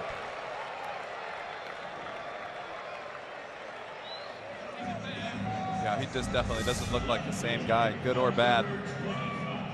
Just looks a little off. Like you said the other day, having injuries in the base of your body, feet, your legs, your knees, can throw everything off as a hitter. Remember how spread out he would get at the plate? It's the first thing I noticed. That's what I'm seeing. And that tells me he's a little worried about being quick. Exactly. And like I said, sometimes when you get conscious of the inside fastball, you do a lot of things to change. And the biggest thing you need to do is stop swinging at it. Not worry about it so much. Last pitch to Pujols was 91 miles an hour. That's a pitch that he destroys, usually. I've seen him destroy 100 miles an hour up Yeah. there, too. Pitch that Kyle Farnsworth threw him in Chicago, when they show a lot of highlights of that. It was 101 miles an hour at his chest. And he hit it out of the stadium in Chicago. One out, no balls and a strike on Daniel Nava. Robbed in his first at bat by Ledmus Diaz, and then hit a home run, a solo shot back in the fourth.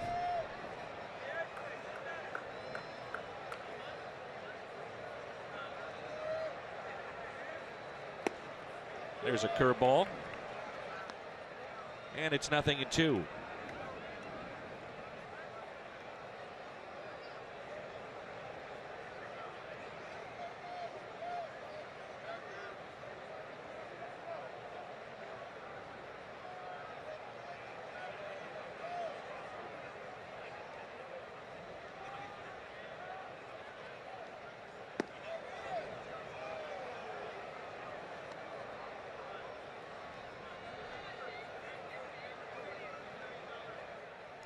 See that pitch right there? He tried to run it back over the plate and throws so many cutters inside.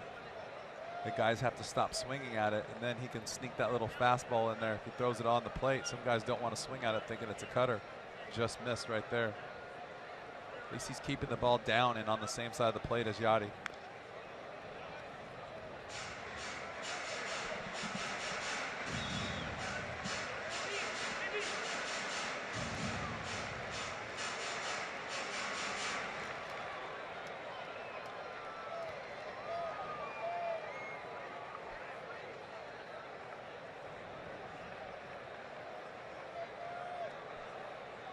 One ball, two strikes. See what he's going to try and do here. Let's go with the fastball away. And get him to roll over. Talked about it last night how Yadier Molina guided Jaime Garcia through that 7th inning, and just how cerebral he is in the approach with every hitter, every situation throughout a ball game. Tonight he's in and out. He's trying to go up and down, change speeds. All pitchers trying to do that, but Yadi, a great understanding of what the hitter's trying to do and then what he can work with a particular pitcher that night. What he's got, what's working. Go with the breaking ball here. Hung it, and a base hit into right field. Oh, and it gets away from Piscotty. His first error of the season, that will lead to a run. And Nava winds up at third as Trout scores all the way from first base.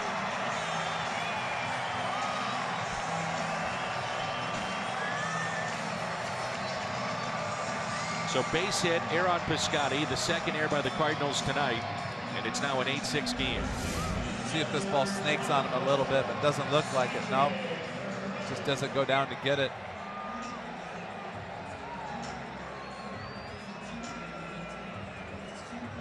What do you think? Knowing that Trout is at first, chance to go to third? Maybe rushing a little bit. You don't see him make mistakes like that, though. And that ball just kind of stayed under his glove. It's kind of running across his body.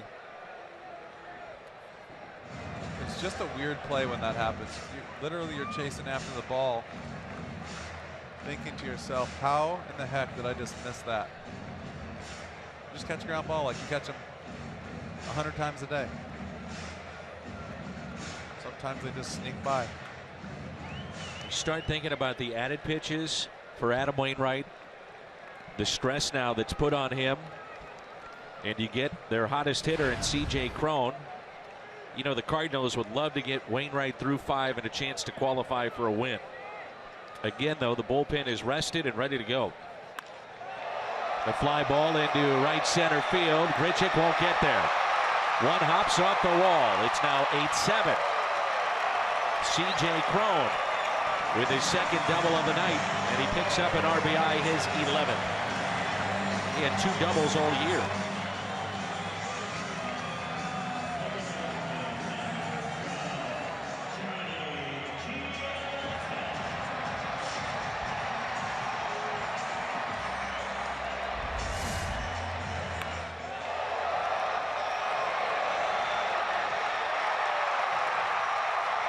He's been swinging a good bat, hot bat.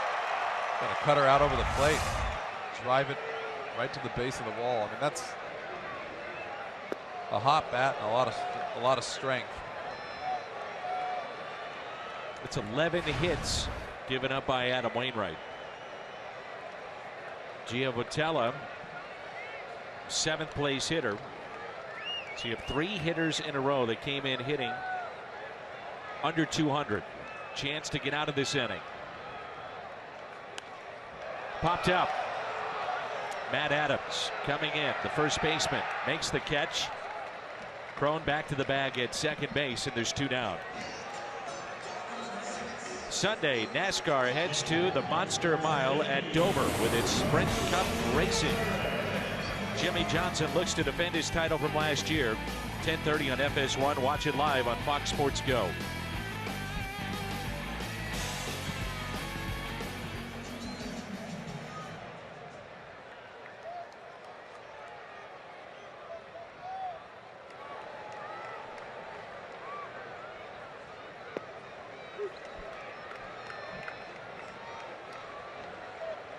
A lot of breaking balls in this game, especially in the latter stages here for Adam Wainwright.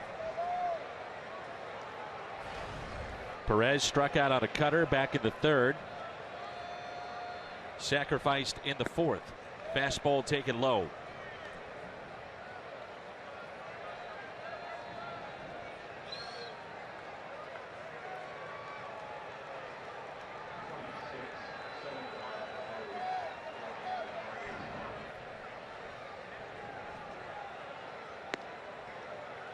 Cutter misses. 2 balls and 1 strike.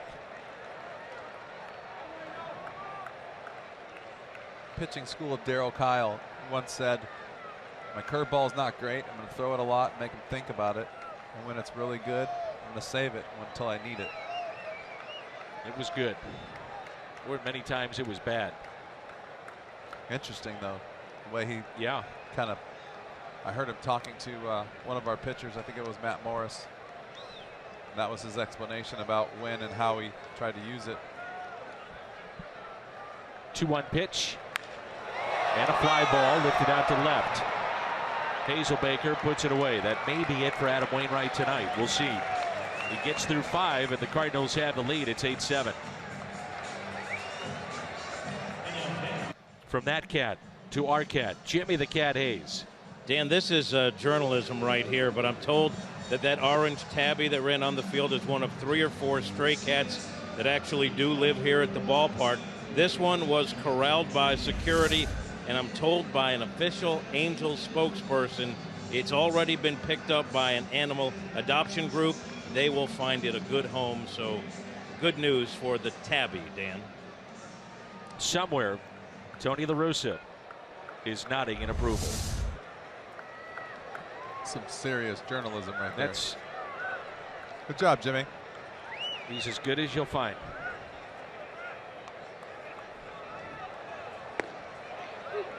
Strike 2, Carpenter had a 3-run homer last time up.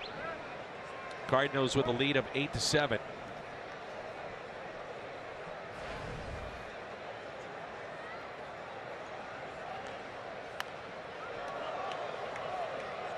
Piscotty on deck, and then Holiday, who is homered twice tonight.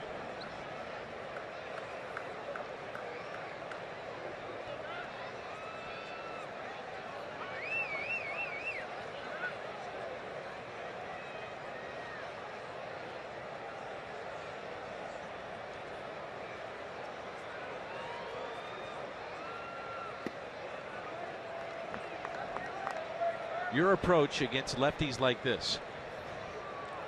Really tried to stay back and not swing at balls, to be honest with you. If a guy was tough like this, literally was just trying to make sure I was swinging at a strike. A lot of times these lefties come in, maybe not him, but some of the specialists, they really don't want to give you anything to hit. Their job is to get you out, and they'd almost as soon walk you than to give you a chance to get a big hit. The 2-2. Are you conscious of your front shoulder too against a lefty like this? It's really hard. It is. You just, because sometimes you think when he's throwing the ball from kind of behind you, you need to clear out a little bit to get the bat head out.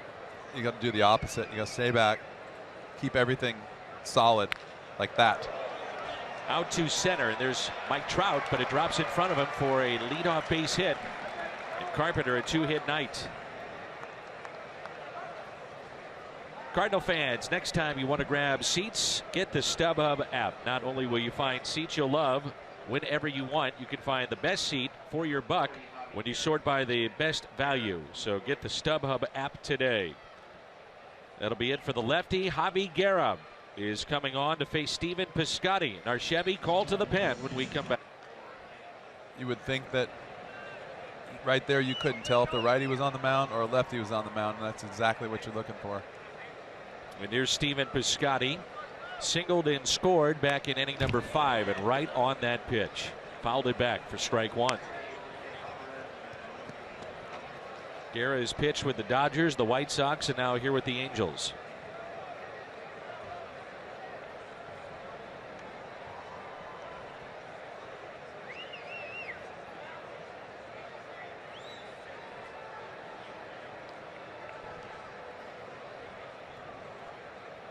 Here's an 0-1 pitch.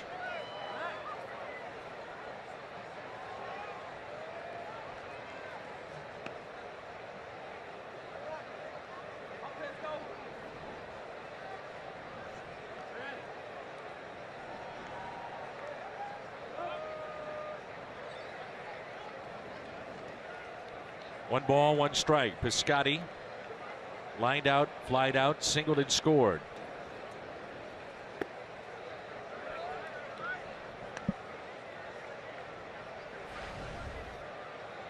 Saw Guerra on Tuesday night, did not retire a batter. This is his 4th appearance of this homestand. Allowed a home run to the first batter he faced. That was Randall Grichuk, you may remember. That made it over the wall in center field. Jose Alvarez, the second of 2 lefties, throwing right now in the Angels' pen. 8-7 Cardinals as we play here in the top of the 6th. The Cardinals looking for a sweep. The Angels trying to avoid their worst losing skid at home since 2011.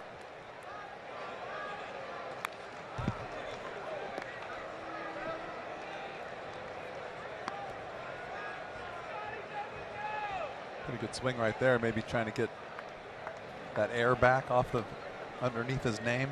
2-run homer, erase that a little bit. You know, I would say and ask the question, how many times does a player commit an error and then bring that to the next at bat? But you rarely, if ever, committed errors. And at this level, you just wonder if guys really do that. I think sometimes we see that with Wong, but in general, such a long year, I think guys have short memories. I think you would see it go the other way around, because hitting is so mental at times that you kind of get lost out in the outfield, miss a couple pitches here and there thinking about what you did at the plate, but usually not going the opposite direction. You rarely take in a defensive play to the plate.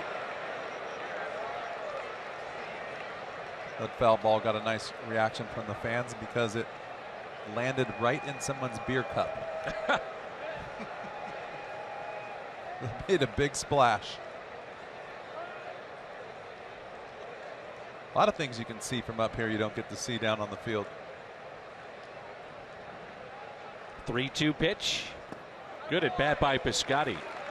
So Guerra comes in and he walks Steven Piscotty. You have to think that Jose Alvarez, the lefty, is getting ready for Matt Adams. And here's Holliday, who is homered twice tonight. 3 RBIs. Take a look at the home runs hit by Holliday. His first was back in the 4th. Cleared the wall in right off of Jared Weaver. And then his home run chased Weaver. A line shot and a 2-run homer back in the 5th. Now his 6th this year.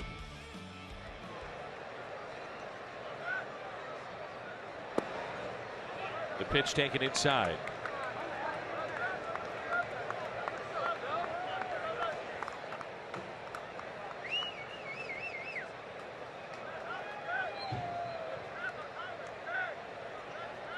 Two on. Nobody out. The 1-0. Oof. What a cut.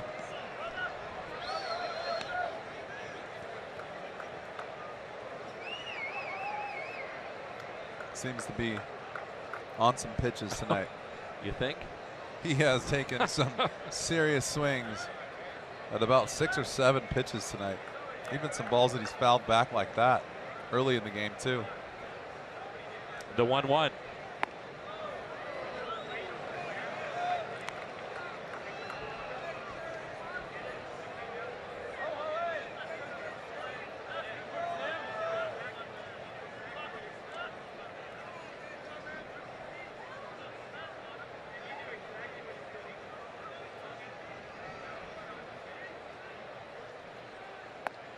Taken high, and watch out here.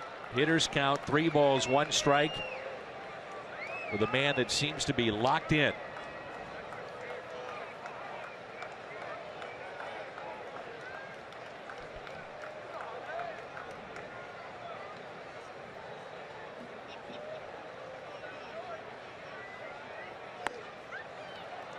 And a high strike, 3-2 on Holliday.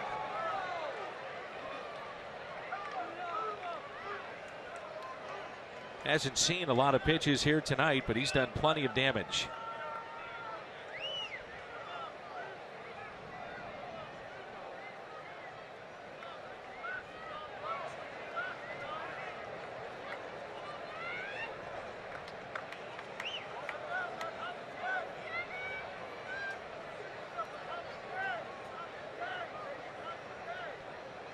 The 3-2 pitch, and he walked him. So Guerra's come in and walked 2, and Mike Scioscia says, see you later. He's seen enough. Did not retire a man in his last appearance. Doesn't get a man here tonight. And now with the bases loaded, Matt Adams will hit against Jose Alvarez. This will be our Chevy call to the pen. Long way to go in this game. A chance again to bust it open.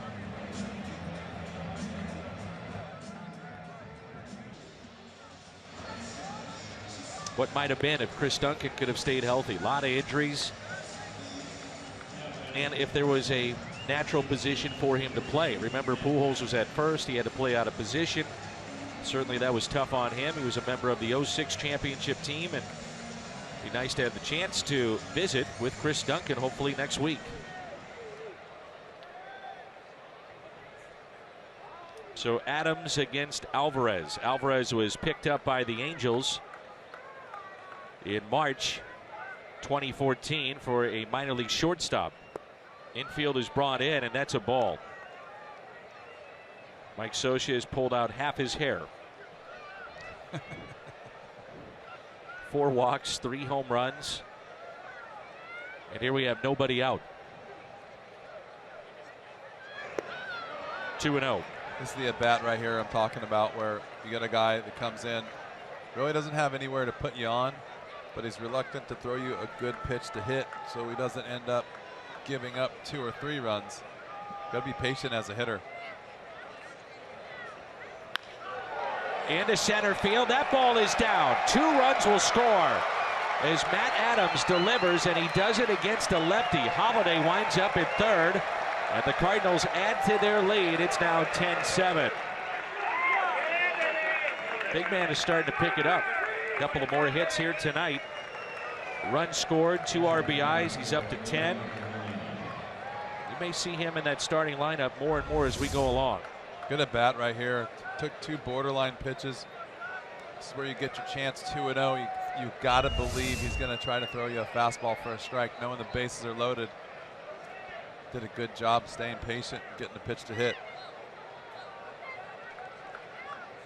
Runners at first and third. And it brings in Molina, who doubled inside the third base line back in the 4th and scored. Walked in the 5th. Has also flied out to right.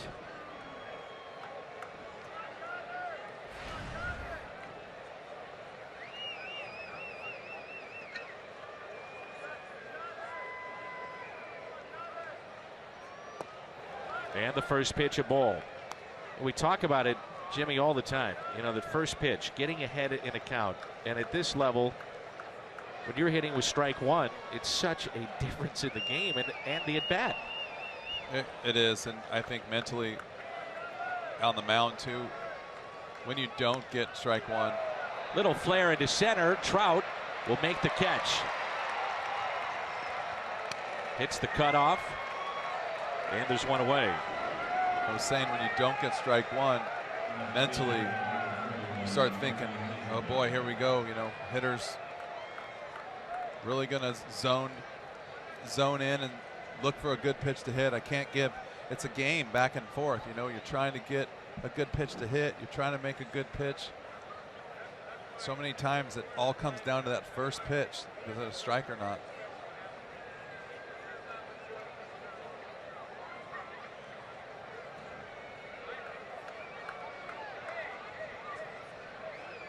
A lot of times in spring training, you can hear the coaches preaching strike 1 to the relieving pitchers. The relievers are completely different than the starters in the way they attack hitters. Totally different meeting, totally different approach.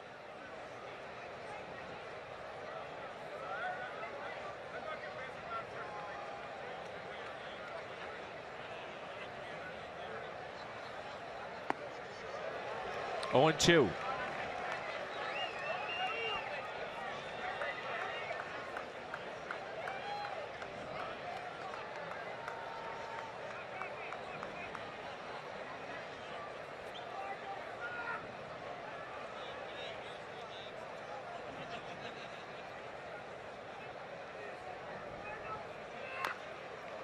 Little tapper that rolls foul. Hazelbaker tonight is flied out to right. singled into left with 2 outs and picked up 2 RBIs in the 4th. Also grounded into a fielder's choice.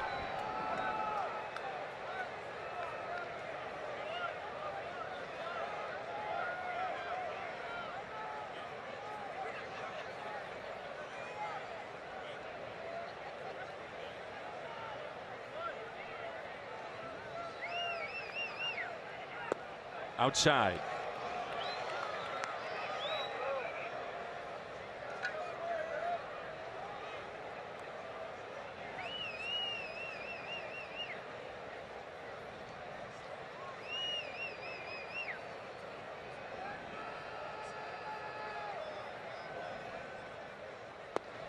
And a strikeout of Hazelbaker.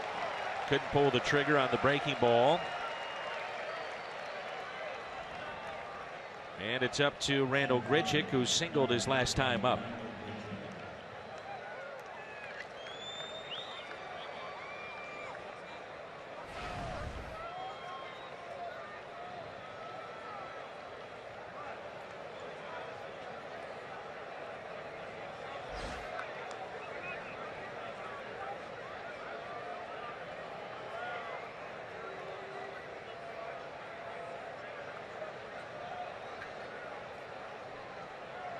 Two outs and 2 on.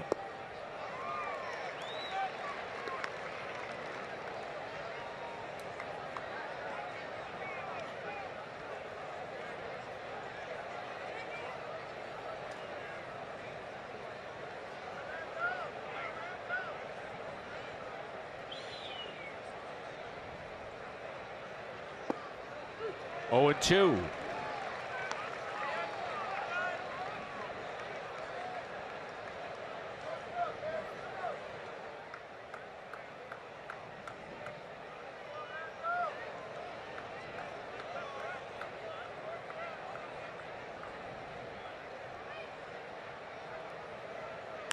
Grichuk bounces it to short. Ryan to second. Cardinals pick up 2 runs, add to their lead. They've got 12 hits tonight, and it's a 10-7 St. Louis lead.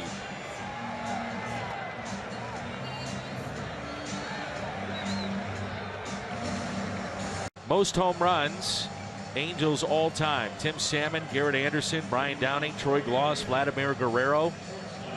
Some of those guys, your former teammates, Jim Edmonds. Some of them. 3 out of the 5. How about Garrett Anderson, hole-in-one at Albert Pujols golf tournament the other day? As we have our Chevy call to the pen and Sung Wan Oh. His very first hole-in-the-one. You have one yet? I got one last year. Of course you did. Been playing all my life. I don't have one. Jim Edmonds decides to retire, starts to golf, and well, why not? Of course Jim gets a hole-in-one. 4 years. It took me 4 years. 4 years. There's people that go a lifetime without it. I figured I'd be one of those people too. This guy's been really good. Sung Wan Oh. Some of the relievers need a little work with the way that the starters have been going. Then you mix in the off day there too. 8 innings from Mike Leake, 7 last night from Garcia. It seems like when the Cardinals win, it's by a pretty good amount to where there's not tight games. So a guy like O, who's more of a high leverage situation type pitcher, is not being used as much as maybe some of the others. And Jim was telling me this is one of the best teammates he ever had. Brendan Ryan is at the plate. As Ryan fouls it back. And it's 2-2. Go ahead. He's a little quirky. Little quirky. Good kid. Good player. He is a good player. I think that the quirkiness can get in his way sometimes, but he strikes out, and that's how we start the bottom of the 6th. The thing about Brendan Ryan is he's got some amazing hands. Yes, he does. Younger days, very good range, good arm. When he first came up, he hit okay too. He hit 278 in his first season, and then it dropped off. As we're back to the top of the lineup, Yunel Escobar. Brendan Ryan, by the way, was into the ballgame for Cliff Pennington, who left with leg cramps. So that's why he left, and he was 2 for 2. 1 out, nobody on. And Escobar swings through the first pitch. He is 2 for 3 today. Brendan Ryan was hitting 272 until I cut up his lucky shirt. That's what it was? Yeah. You're the guy to blame? Cut up his lucky pink polo. Escobar a little shook up after that swing.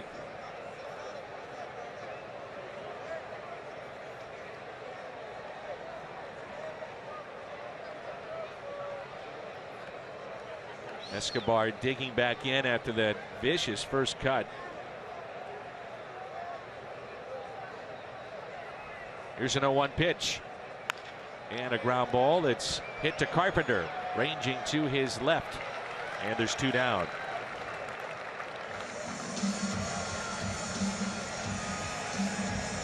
How would you evaluate the start tonight for Adam Wainwright? Up and down? Yeah, I was going to say hit and miss, up and down. I thought he threw the ball well early. Just had a little bit of trouble in that middle inning there, and didn't look like he threw the ball as well at the end, but he got the pitches to where he wanted to, you know, he hit his spots and got through the rest of the game.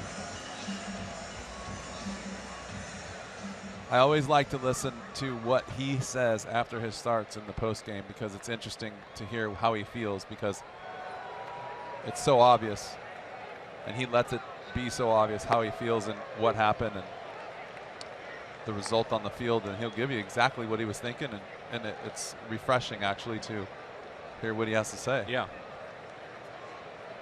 There's Calhoun, who's in the hole, no balls and 1 strike. You just see with Seung-Hwan Oh, a lot of late swings. He hides the ball, little toe tap.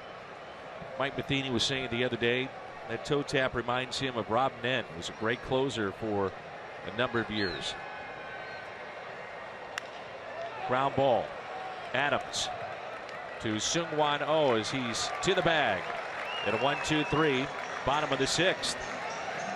Cardinals on top. It's 10-7. 3 innings. Holiday, couple of home runs. Wainwright, 5 innings. Daniel Nava's solo home run. And Jared Weaver was roughed up after getting the first 3 innings under his belt. Jim Edmonds, Jim Hayes, Dan McLaughlin with you from Angel Stadium in Anaheim. New pitcher is Corey Rasmus, Colby's little brother, fighting for his spot in the rotation this spring, was sent to the bullpen. And you never know, there's been some talk with all the injuries the Angels have had that he might go back in their rotation. There are 4 Rasmus brothers. Colby, former Cardinal, now with Houston. Corey, the Angel. Casey, Cardinals minor league catcher, retired 2 years ago. And Kyle, played in college but never went to Pro Bowl. Had a number of injuries. This is our Gateway Honda home run inning. Cardinals hit a home run. The Gateway Honda dealers donate $1,000 to the Make-A-Wish Foundation. How about Seung-Hwan Oh? This being his 8th game on the road. He's had 29 batters faced. No hits allowed on the road. None. As he had a 1-2-3 6th in relief of Adam Wainwright. You know what I'm happy about, Jim? Is that we didn't say Jeff Weaver. We made it.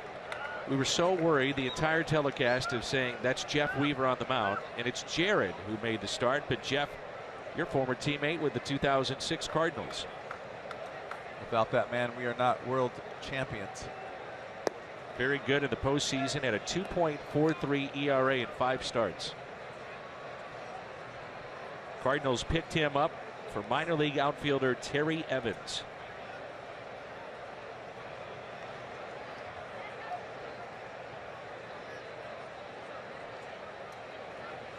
Game 5, the clinching game. He went 8 innings and gave up a run, picked up the win. And hopefully we'll see Jeff Weaver. The celebration of the 06 team coming up this summer. The 2-2 pitch. I was looking at a picture the other day. Remember, we had the great parade through downtown, and then it ended at the ballpark, and everybody was on stage in the middle of the field, and just seeing some of the guys from that team. And some of them you forget, and they played vital roles on that team, like an Aaron Miles or Preston Wilson, Jeff Weaver. That whole bullpen was kind of unsung heroes. They were not household names at the time. Nope. It's pulled foul. We forget that was a very good team at the start of the year, off to one of the best starts in Cardinals history. And then the injury bug hit. And that included a concussion for you. And Preston Wilson came in, gave the Cardinals some key at-bats in August. Aaron Miles was in the Larry Bigby deal. Ray King went to Colorado. And at the time, we thought Larry Bigby was the big name coming back. And who's this Aaron Miles guy? Would he even make the club? The way that Tony used his bench players played a big role on that team. 3-2 pitch and a ground ball that's rolled over to second base. And Wong is the first out here in the top of the 7th. I was looking at Jared Weaver. He's had such a good career here with the Angels. He's second all-time in wins, only behind Chuck Finley, another former teammate and a former Cardinal. Chuck Finley was picked up, as you remember. Darryl Kyle had passed away. Cardinals were in search of pitching. They had Travis Smith at one point that was filling in. So Chuck Finley came over from Cleveland, went 7-4 in that team. And the week after they acquired Chuck Finley, Walt Jocketty went out and got Scott Rowland. And then you guys went on a tear in the final couple of months of that regular season of 2002. Here's Aledmys Diaz with one out, nobody on. Chuck Finley was acquired for Luis Garcia and a player to be named later. That player is still in the league. I was going to say, do we know who that player is? Coco Crisp. Wow. Good player. That's right. I forgot about that.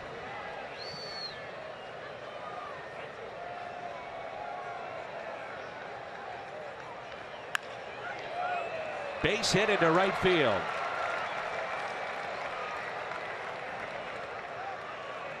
I'm a little concerned with myself, Jim, that I remember these things, and yet I can't add 2 and 2. The guy to my right was thinking the same thing. That's what happens, though, when you follow the Cardinals all your life and you love the franchise and the team, and then you're involved with the broadcast, and certain moments and players always stand out. You know where certain guys played their careers after you've watched them for 18 years, 19 years. Remember Chuck Finley teaching Andy Bennis split finger, and Andy was terrific down the stretch. Because of that. Yeah. Jason Simon-Tachi, that's when the Cardinals found him,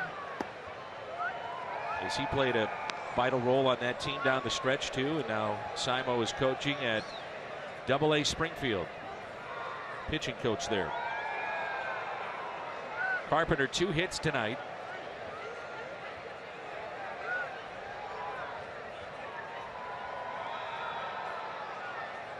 For instance, why should I remember Matt Carpenter's first major league hit? Yet I do. Busch Stadium, Kerry Wood, base hit to left. And you don't know 2 + 2. Equals 3. Oh boy. Is it okay if I give out the Lubies a shout out for their 5th wedding anniversary? Sure. Isn't that amazing? It's Steve and Luby. Jenny. Yeah. Steve and Jenny Luby, right? Yep. 5 years. Congratulations.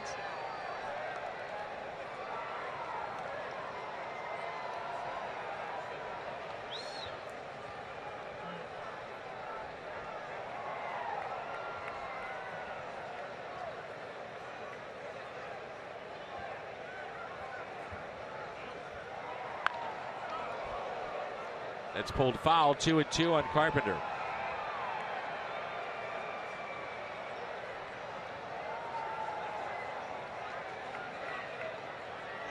first big league hit. Who'd you get that off of? Dwayne Ward, ground rule double in the Sky Dome. Came to the pinch hit in the 9th inning in a 8-1 game. And he was coming in to get work. Is that Darrell Ward's father? Remember Darrell Ward, that pinch hit, real good pinch hitter with Houston. Nope, Dwayne Ward was the closer in Toronto when they won those back-to-back championships. Oh, that's right. Yeah. Championships. Tom Henke was a part of that very good run in Toronto. Jefferson City native.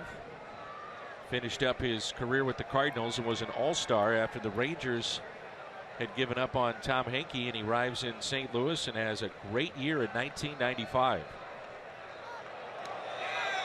Diaz picked off, and that's out number 2.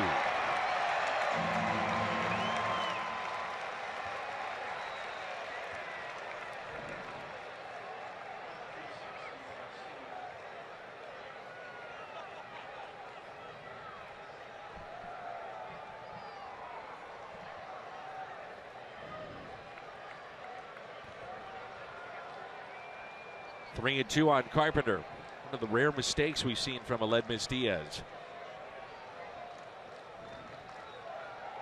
Carpenter trying to make it a 3-hit night. 3-2 pitch. On base for the 3rd time.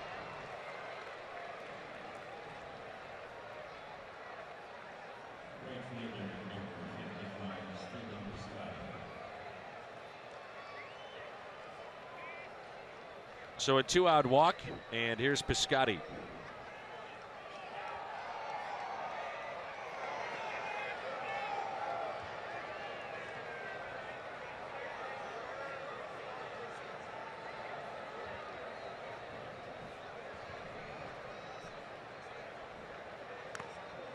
Ouch. That one catches Carlos Perez. Backup catcher getting the start tonight. He says he's all right. So you grew up in this area. Angels fan, Dodgers fan?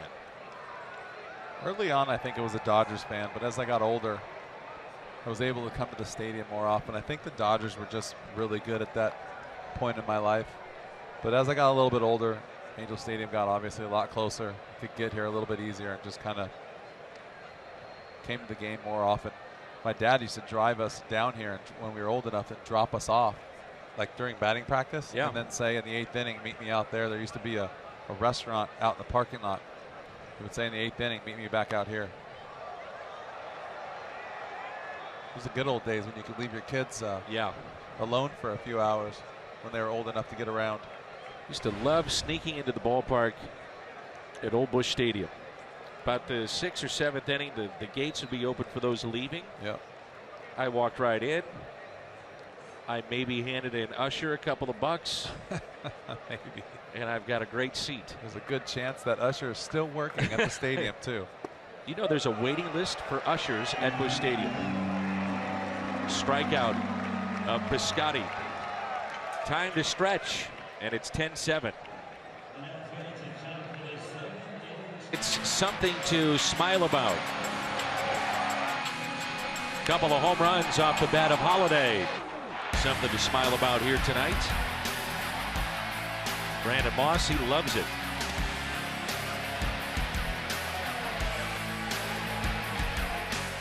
I'm confused with that dance right there. Yeah. Might want to leave that to Waino. There's Mike Trout.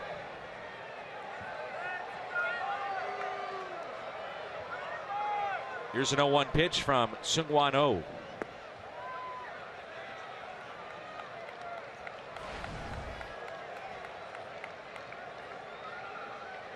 1-2-3.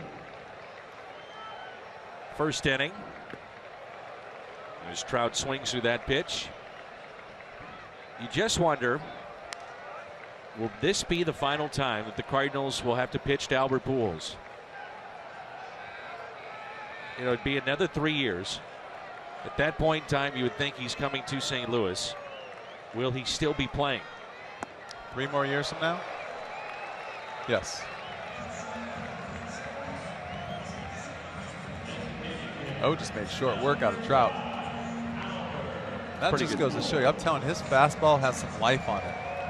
Even at 92, 93, it jumps out of his hand. Pujols is hitless tonight. Struck out back in the 5th.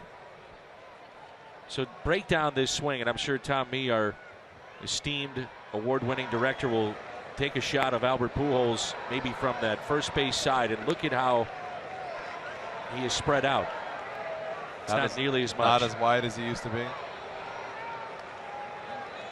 Byproduct maybe of the sore feet, plantar fasciitis that he's had, and just all the years of wear and tear on that body. The thing when you have lower body injuries, your legs just get weaker and weaker. And even though you don't realize you're narrower, you just don't want to be down in that low squat anymore. First hit allowed by O on the road this year. Base hit to Pujols.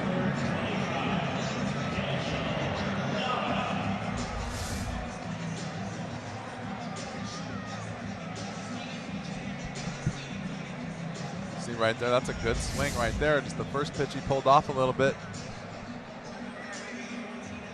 but made a good adjustment right there. Hit a line drive up the middle. Line drives up the middle can cure everything. Here's Nava, who's got a couple of hits, including a home run back in inning number 4. Fastball.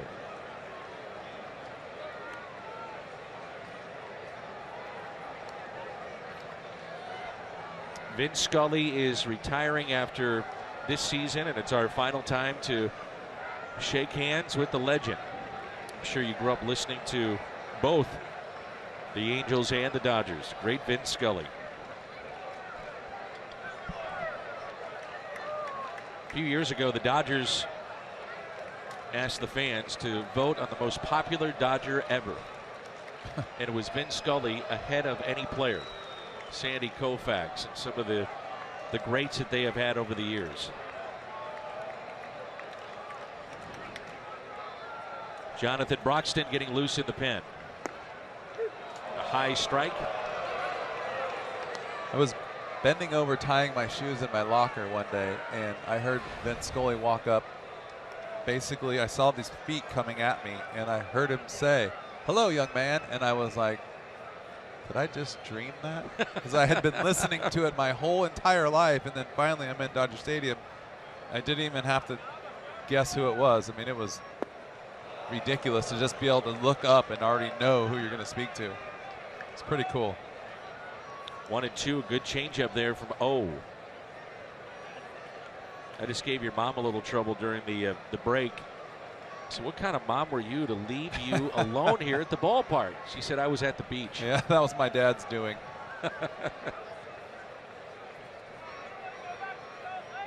1-2 pitch, double play ball. Diaz takes it himself, plenty of time. Oh no, took too much time, but still they get the out. Mike Scioscia may want to take a look at that. Of course.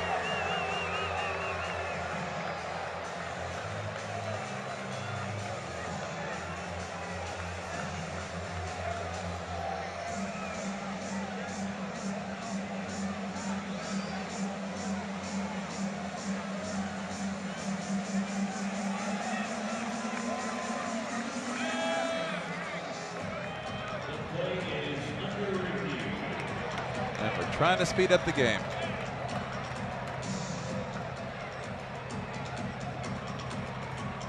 I think players clearly want to see the calls and the plays made right. But the speed at which these have been made, some of them, not all, but some, I think it frustrates a lot of people. They want to see this going. Let's go. Players don't want to stand out there. Well, that's close there. They're going to spend some time on this. And if they do, I'm going to say that they're going to call him safe.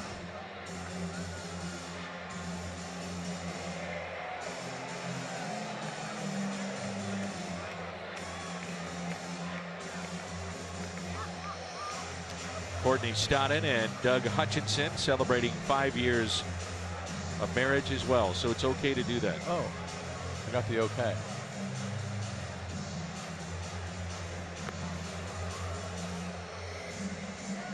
Most people are pretty much asleep in St. Louis that aren't the diehards. You'd be surprised. He's safe. It's got to hit the back of the glove. He looks to be on the bag there.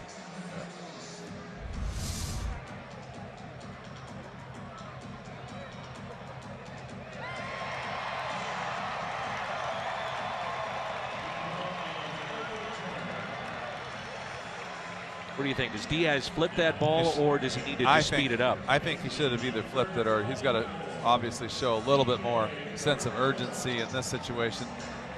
Now we can say that we're up here second guessing because he is safe, but even while I was watching the play, sometimes wonder why they just don't go ahead and flip it. The second baseman's ready, but usually when you see the shortstop come across the bag, he'll use the bag to just push off and throw, and he ended up taking a couple extra steps. Brings in C.J. Cron, who has a couple of doubles. The first pitch, changeup for a strike. You can see when a reliever gets a few days rest, just how the ball jumps out of their hands with the fastball. We're seeing that. And it just sets up that very good changeup and slider that he has. But this guy is nasty. Cardinals, by the way, do have him under contract for another year.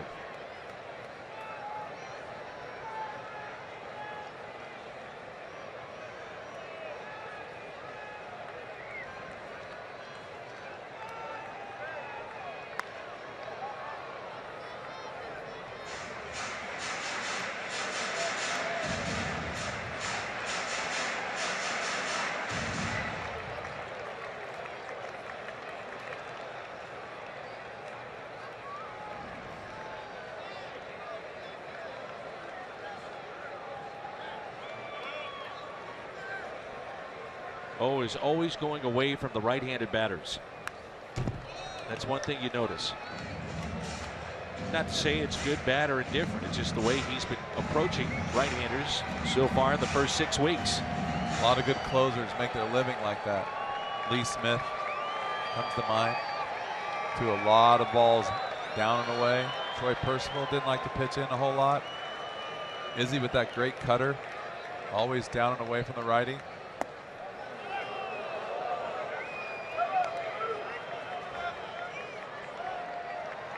Starting to wonder about something you said to me early in the season, watching defense, infield defense out here.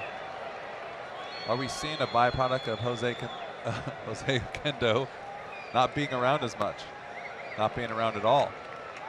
He works so much with those guys and just in their ear the whole time. It's not like he just shows up the next morning and practices with the guys. It's all day, every inning, constant, reminding them of things, screaming out of the dugout, positioning.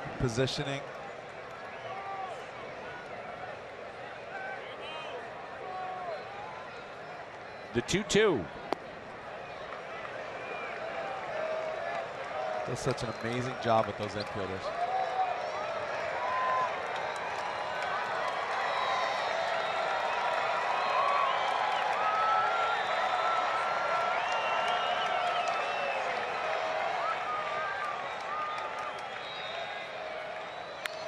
Reaching for it and caught at second base by Colton Wong. That ends the 7th. Cron trying to pick up his 3rd hit. 2 scoreless innings for Seung-Hwan Oh. Kershaw. Here's Holiday trying to make it a 3-home run night. Big night for the Cardinals' designated hitter. First pitch popped up just below us. But you know, you feel safe up here knowing that Josh Golden is with us. You know that he'll keep us safe. Your personal assistant. JR's personal assistant.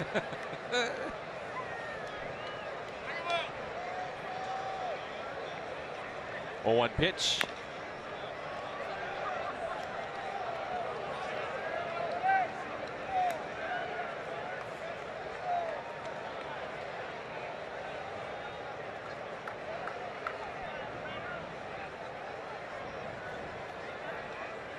0-2 the count on Holiday. Has Matt Holliday ever had a 3-home run game? He has not.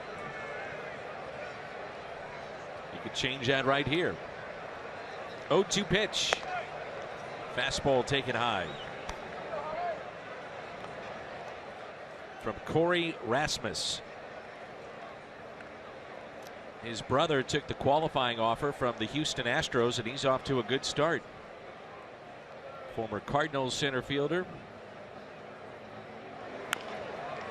Pulled foul. Oh! Oops. The fan reaching for that ball, quickly hopping back into his seat.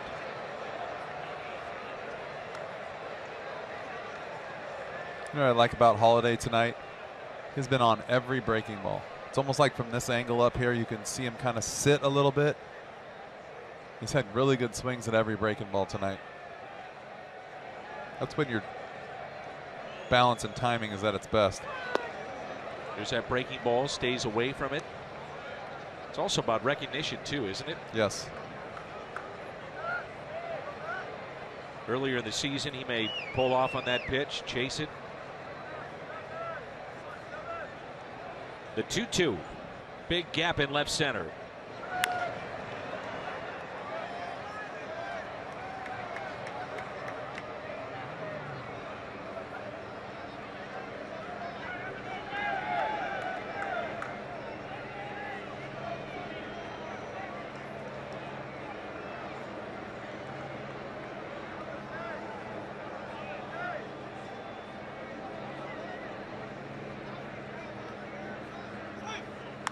Holiday, a base hit into right field, on base for the 4th time tonight. Came in hitting .243, and that's on the rise. Plaza Tire Fox tracks as he fights off this pitch and picks up a single to right field. The Cardinals now with 14 hits. See, that pitch is right down the middle, but he doesn't pull off and he stays with it. Those are the little keys you see to when you're looking at a hitter that's going well. You see those things and you know he's doing things right. Big hit in this game was Adams against a lefty and picked up a single and 2 RBIs. He's got 2 hits tonight, 2 for 4. We've talked about so much a player trying to keep his weight back, and that's what Adams was trying to do a lot of in spring training. Really felt he was in between with his swings, and looks like he's starting to get better and better and better.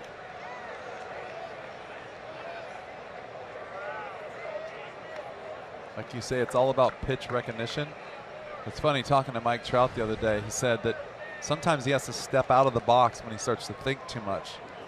And sometimes thinking is when you're thinking about what could be coming and you lose all of your pitch recognition. And that goes with it too, as far as just keeping your mind free and trying to just react to what you see.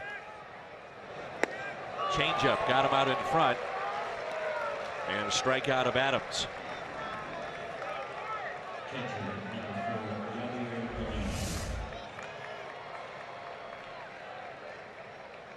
It's a good changeup right there. You hardly ever see a changeup on the inner half of the plate. So as soon as you see that ball come out of his hand, you think fastball for sure. Michael Wacha and Ross Stripling tomorrow from Dodger Stadium. Or rather, Molina just sitting on that pitch and ripped it foul.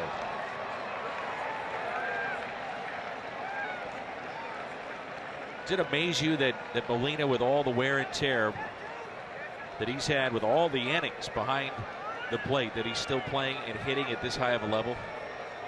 Doesn't surprise me. It is a lot of work for him, I'm sure.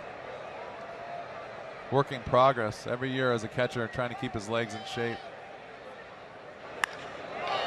Base hit into right center. Holiday to second. He'll stop there. Yadier Molina on base for the 3rd time tonight. There's a few guys taking some good swings tonight. You know what? They're comfortable in the box. Good to see. Don't like that word, comfortable. You don't like that?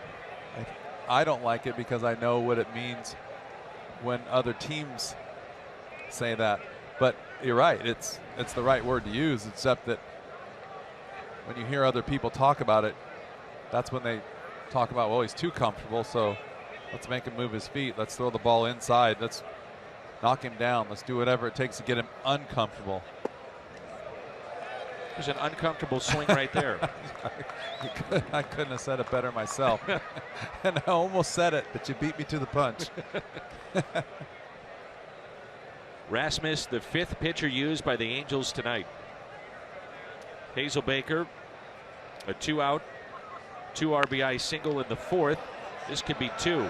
Out at second and safe at first. Boy, he gets down the line very quickly.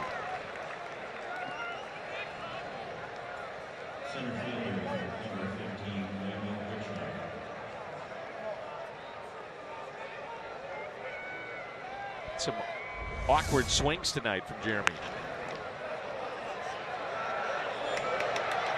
Hustling all the way.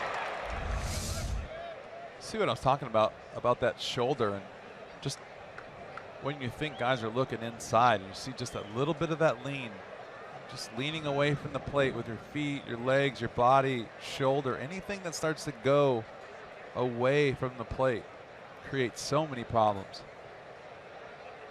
2 outs, 2 on. Here's Randall Grichuk. Runner goes. It's Hazelbaker. Ball gets away, and Holiday will stay put at third. Hazelbaker got a great jump. Sure did. That's his 3rd stolen base of the year.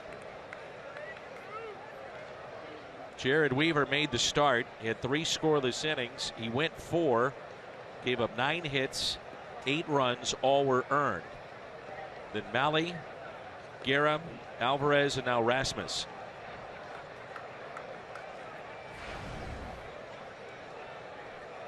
A single back in inning number 5 to left for Randall Grichuk.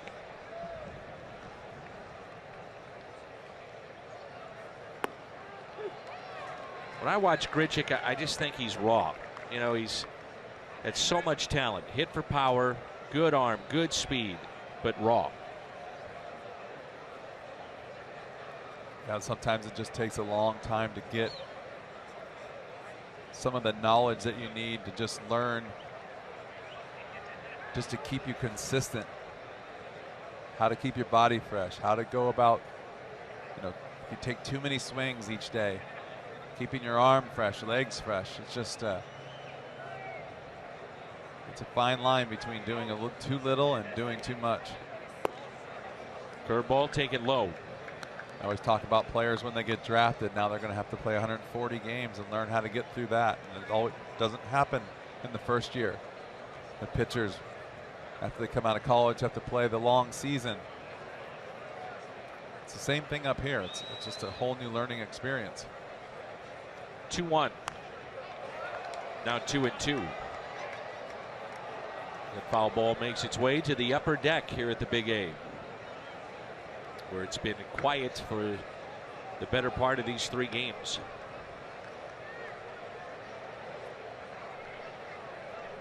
Been quiet everywhere but this booth.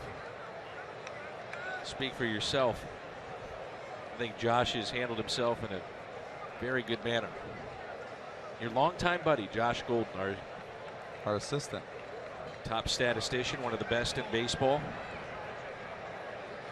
And John Reynolds, St. Louis native, that he just never misses a game. And when he's up here, he doesn't miss much. Except through innings 1 through 9.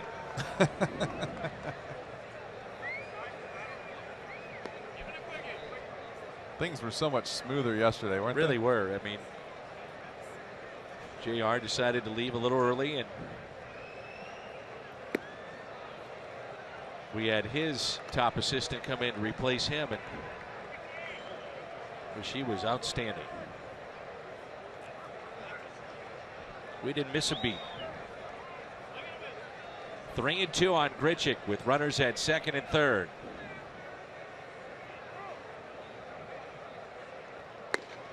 Bases loaded for Colton Wong. This is the kind of at bat, Jimmy, that you know you think it could get Colton Wong going. We'll see. Bases will be loaded, 2 outs. Cam Bedrosian coming in when we come back.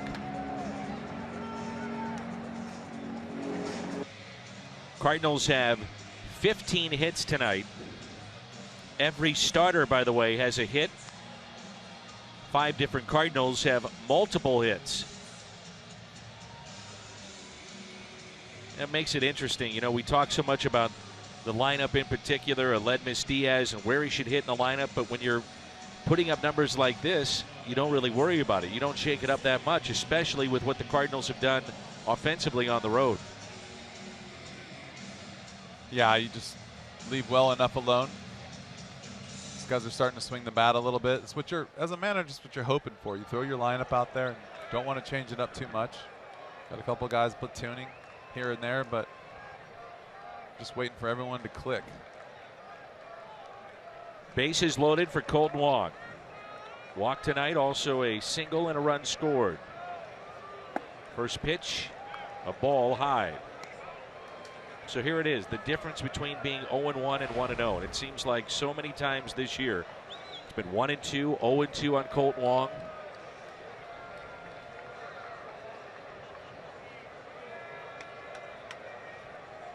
Here's a 1-0 pitch. Fastball and a strike. You know, I find it sometimes for the younger players, found it for myself, you really have to just be ready to hit from pitch 1. And sometimes you go up there and you kind of in between thinking too much and not knowing how they're going to attack you. And the next thing you know, you're 0-1, 0-2. So the one thing I had to learn was be ready to hit from the first pitch on. Back to Bedrosian, and Wong strands the bases loaded. We move to the bottom of the 8th. 15 hits, 10 runs for the Cardinals tonight as they lead at 10-7. And a big man takes over. That's Jonathan Broxton, our Chevy call to the pen. Here's a guy that used to throw triple digits, closer for the Dodgers, and doesn't throw as hard, still pretty hard, 95, 96, and very, very effective at the start of this 2016 campaign. Giavitella looks at a strike, and we're underway in the bottom of the 8th. Cardinals traded for Broxton last year, and he signed a 2-year deal.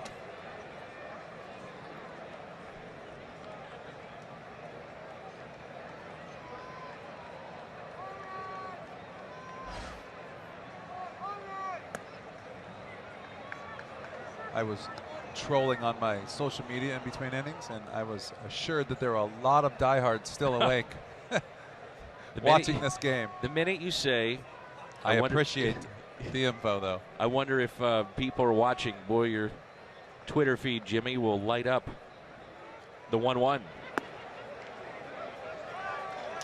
I know people are watching. I just think it's funny to say it. Assuming, speaking of like we were before, comfortable at bats. This guy would make you uncomfortable. He is a big man out there, big power arm. Mentioned it, he can hit triple digits. Hit 99 a year ago for the Cardinals. The 2-1 pitch.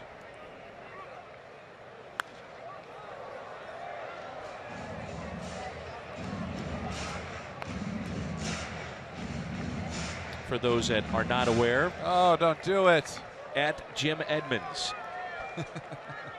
I'm changing it now. So go ahead and text Jimmy. Thanks, guys. Give him all your comments, concerns. No. At Jim Edmonds. Here's a ground ball. Adams to Broxton for the out.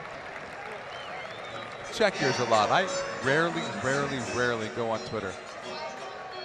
It's great to have a chance to interact with the fans. I think I need to do that a little bit more, but I don't know. I'm just not a big social media guy. Your wife, on the other hand, she does a little bit of work on social media. What, 200,000 plus followers on Twitter? I think that's on Instagram, like 225,000 followers on Instagram. Can't keep up. No. I'm glad that's not me. Izzy said everyone is watching. And the great thing about Jim is that if you tweet at him, he feels it's his sole responsibility to reply to all of you that have a message for him. Here's Carlos Perez. There's ball one. Seung-Hwan Oh in relief of Wainwright, 2 scoreless innings.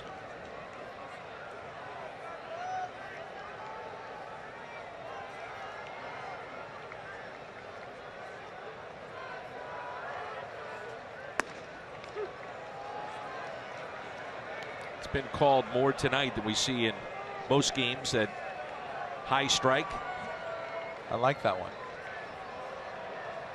I think that should be called more often. Agreed. Go back to the day where the catcher was standing up. Imagine.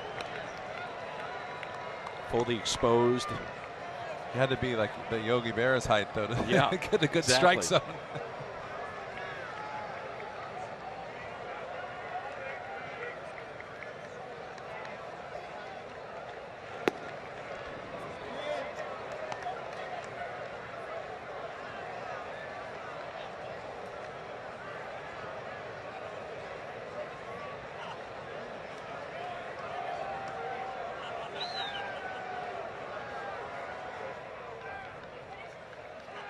The 2-2 pitch. Fouled back. Catch it, Jimmy. Catch it, Josh. Oh, come on. 8 gold gloves. Look around everyone. They're upset with you. The entire level is staring at us. You got to make that play. What are you guys doing, JR? They're running from the ball.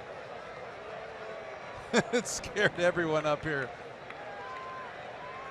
Why didn't you catch that? There's too many people in the way. Look at all these people. I mean, you got people hiding in the back. You got Josh, JR. The ball literally landed right here. You could have done that. I could have gotten it, but I would have had to knock these two down on the seats. It'd have been circa 2004. Brad Ausmus at the plate. You diving to make that catch in left center. Did you see me? I didn't even. I just stood right here and watched it. Boom. What's wrong with you? I'm not interested in catching a foul ball with all that spin barehanded. Oh, no. Let's see how fast we move.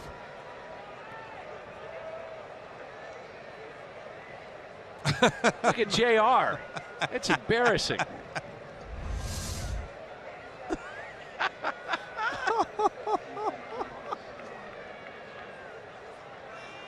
Oh, man. Should be embarrassed, JR. What a great job this is.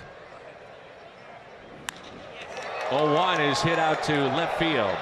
And Broxton has a 1-2-3 inning. Take some tips from Jeremy Hazelbaker if you're John Reynolds. Make the play. Don't be scared.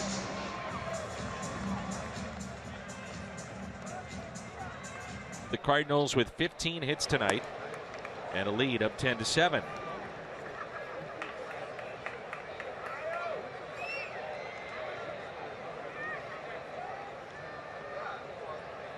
A new third baseman, backup catcher. Giovanni Soto, former Rookie of the Year back in 2008 with the Chicago Cubs. It was his second career game at third base. That was the year that I was in Chicago. I thought he was going to be a star in the making. You said he was a good teammate too. He is a good teammate. It's funny, we were talking about Yachty and all the things about him over the years, and Gio has lost a lot of weight, in good shape. I didn't even recognize him the other day at the golf tournament. Good to see. Yeah. He looks really good. Just hope he doesn't get hurt at third base. I don't know if that's the position I'd pick. Boy, a lot of people that are still watching this game are upset you didn't catch that ball. I think they're just upset at JR. As Diaz sends a fly ball into right. Many have written in and said, JR, you can't catch that hiding behind a piece of paper. This copyrighted telecast is presented by the authority of the St. Louis Cardinals and may not be reproduced or retransmitted in any form, and the accounts and descriptions of this game may not be disseminated without the express written consent of the St. Louis Cardinals. Jim, I can do just about every promo from the top of my head. No problem. But this one right here, the old disclaimer gets me every time. It messes you up. It does. I was always, every time I watch a game, I'm like, why do they have to say that? Can't make copies, Jimmy. So tell your mom. The game is over. Who would want to copy it? Well, there's many people that want to go back and listen to your insight. See the reaction of JR on a foul ball.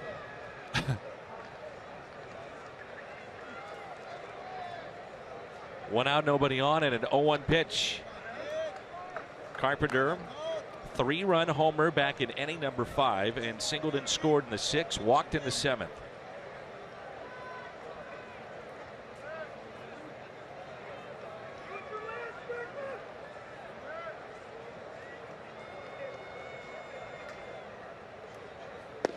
Fastball at 96.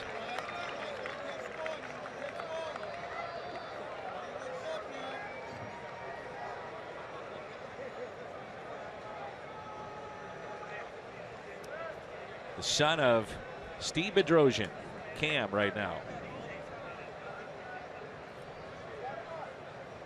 1-2 pitch. I guess Jim didn't hear our advice about the interview last night. Getting Cam some info on Cam. Probably went home early when we were talking about it. Wouldn't surprise me.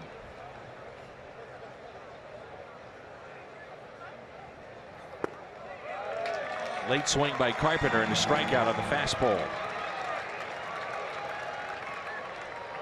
6 is a serious number. Get any size coffee, fountain, frozen drink tomorrow. Just 50 cents at your nearest local On the Run. And use the On the Run app to find your nearest store. On the Run. You earned it. Cardinals with 10 runs here tonight.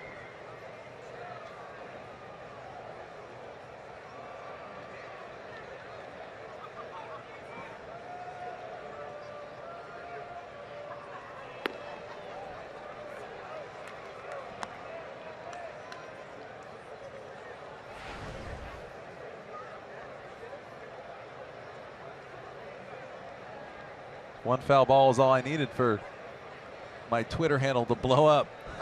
I can't refresh it fast enough.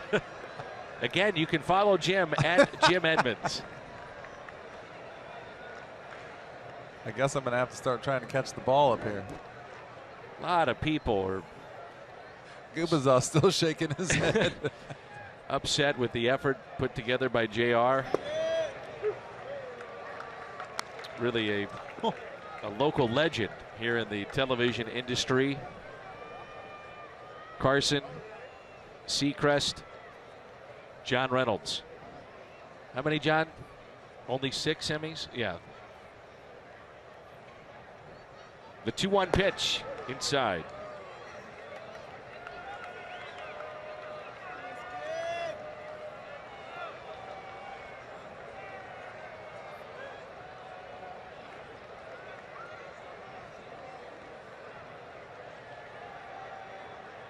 Three, 1-2 Piscotty.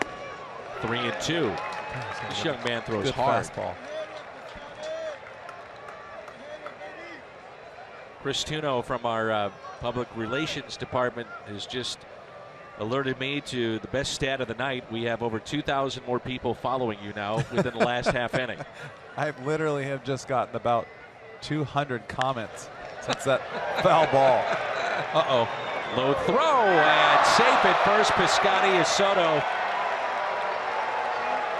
made a good play, but the other half is the throw.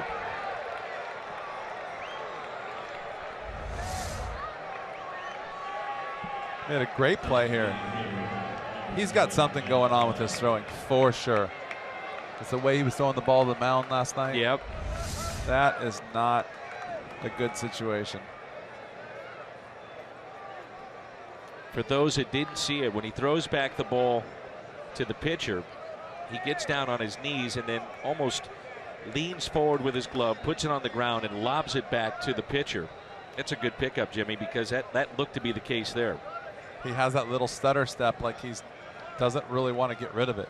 I think that's probably the worst thing that I've ever watched as a player, is someone that has to go through that. They call it the yips. Just living through the whole Rick Ankiel situation and just a couple other guys around, but it's got to be an awful, awful feeling to not be able to throw the ball like you've been able to do your whole life. And a base hit for Holliday into right. Matt Holliday on base for the 5th time tonight, and it's a 4-hit game for the Cardinals' designated hitter.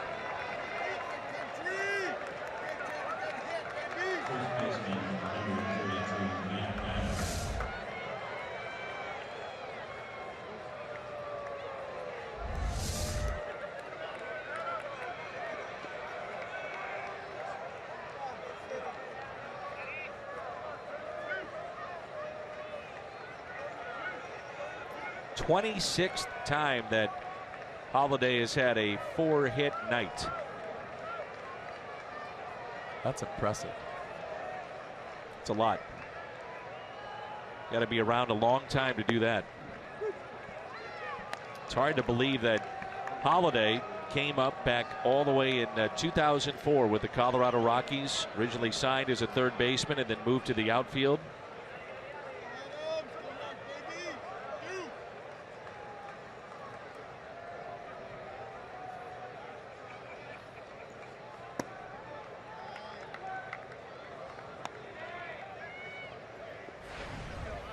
Had a lot of people say on Twitter, poor Jimmy, you're catching Game 7. Set Danny Mac up for the expectations that you'd make that play with the catch here in the booth. I'm going to bring my glove tomorrow. Can't disagree. Look how many people have brought you the last 3 days for entertainment. Your in mom, the booth. Your childhood friend, your mom, kids, friends. I mean, it's been a blast. You have somebody to yell at now. Probably get tired of yelling at JR.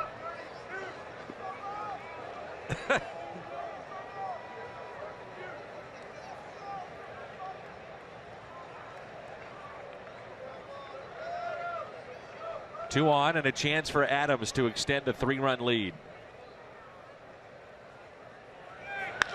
Ground ball up the middle, base hit. Piscotty will score. That makes it a 4-run St. Louis lead. Nicely done, Matt Adams. You make an error at this level and guys make you pay. That's what's happened here. It happens every single time. The poor guy on the mound is the one that gets all the backlash.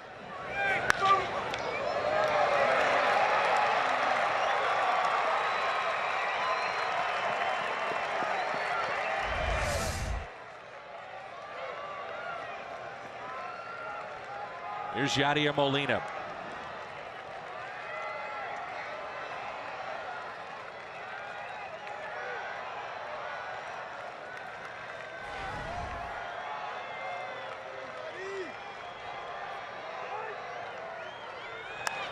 Molina hits it out of play. Cardinals with 17 hits, 11 runs here tonight, and a chance to tack on this 4-run lead. Molina on base 3 times, 2 base hits, a run scored, and a walk.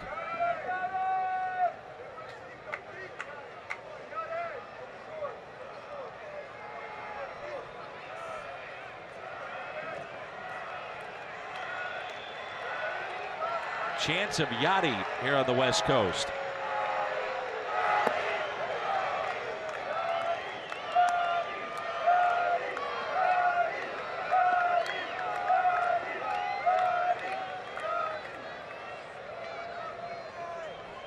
Already the Cardinals with 5 games, including tonight, with 11 or more runs. They had a total of 4 of those a year ago. The 1-1 pitch to Molina.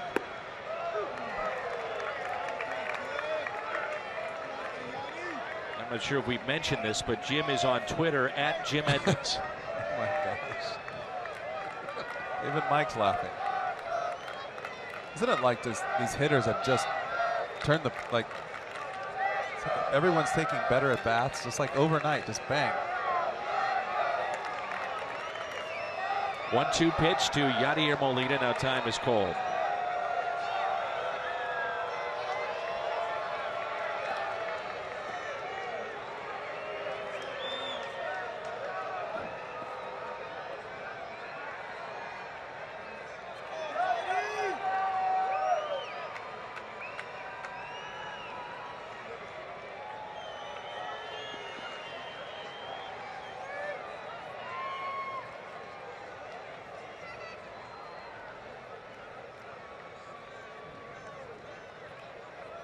One ball, 2 strikes on the Cardinals catcher.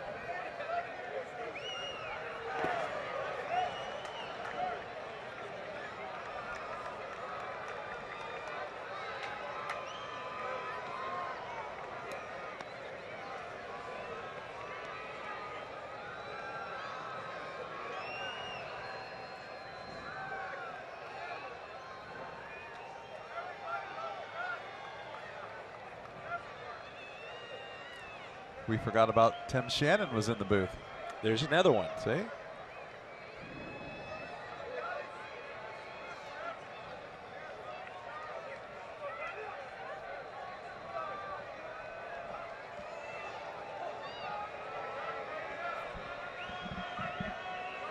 The 2-2 pitch. Molina, right side, base hit. Holiday being waved in. Calhoun to throw to the plate. Not in time as the ball hits the umpire and scoots away, and with that, Molina will take second base. My goodness.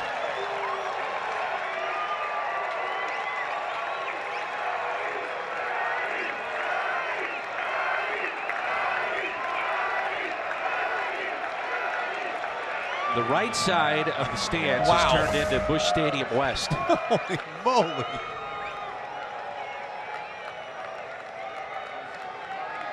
There's about 300 people standing up chanting Gotti. And following the error, Soto should be out of the inning. Cardinals pick up 2 runs and trying to pick up more. It's now a 12-7 St. Louis lead. Again, Mike Scioscia will go to his bullpen. Wow. Wow, wow, wow. Big night for the Cardinals offense in search of a sweep. Extended the inning. That error has led to 2 more runs, and the Cardinals trying to add more on as Jeremy Hazelbaker will face Fernando Salas, who was with the St. Louis Cardinals and part of the 2011 championship team.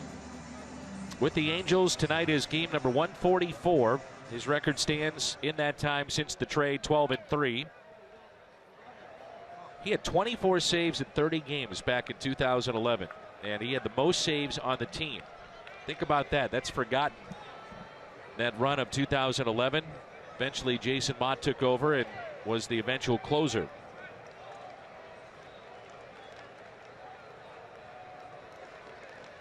Hazelbaker looks at a ball.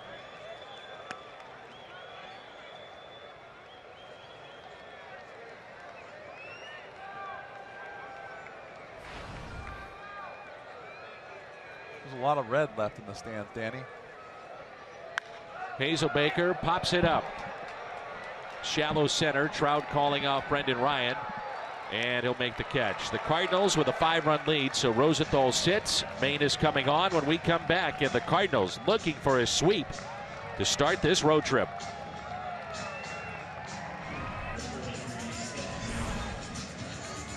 Along with Jim Edmonds, I'm Dan McLaughlin. Jim Hayes is here. And the Cardinals 3 outs away from a sweep of the Angels before heading to Dodger Stadium.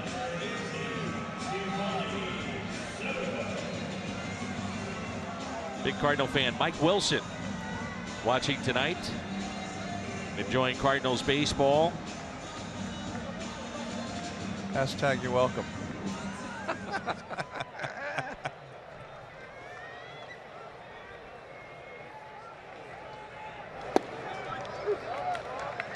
One of the things I get to on Twitter working with you, and because you elected not to catch the foul ball, I'm now seeing just about every great play you've ever made in your career. Oh, we would have had another one right there.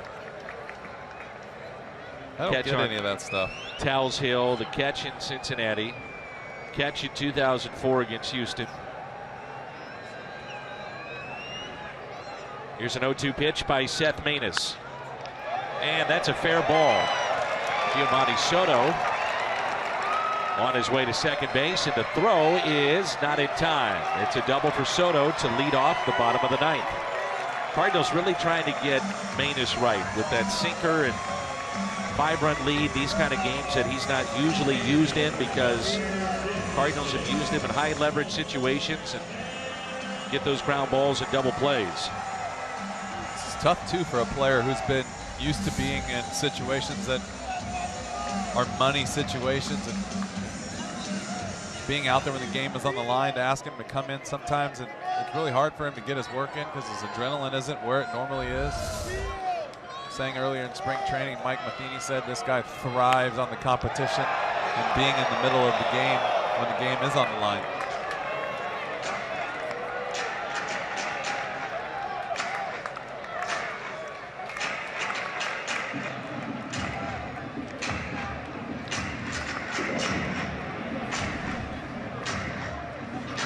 Cole Calhoun 1 for 4 with a 2-run single back in the third.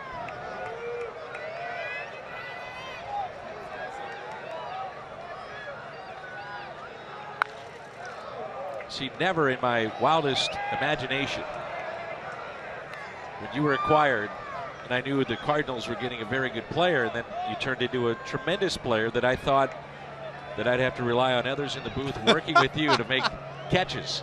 I was wondering where you were going with that. I thought you were going to give me a compliment about how you never thought we'd be working together. Well, that's true too. That's in the same spot with that. Into right center, and that makes it a 12-8 game. So run will score. 2 hits against Maness. As Soto scores the 8th run for the Angels. You know, the last thing that you want to see if you're Mike Matheny is this become a save situation and then have to get Rosenthal back up, get him back loose. Yeah, that's not what he's looking for right there, but if you got to do it, you got to do it.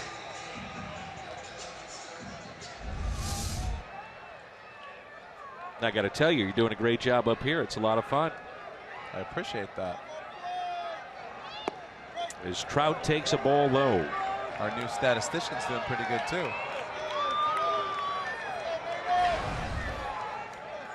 Josh Golden hasn't handed us one stat yet through 3 nights of baseball.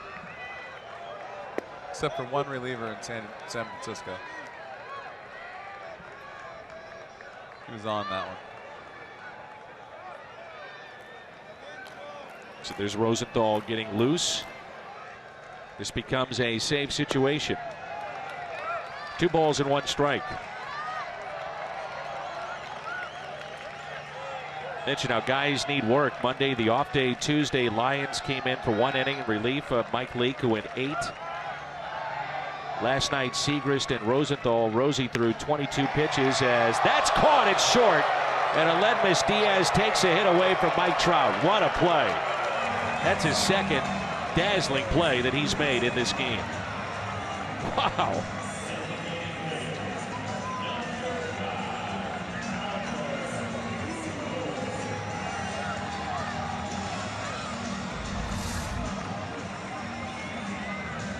This ball is hit, and he just makes a nice play going to his right.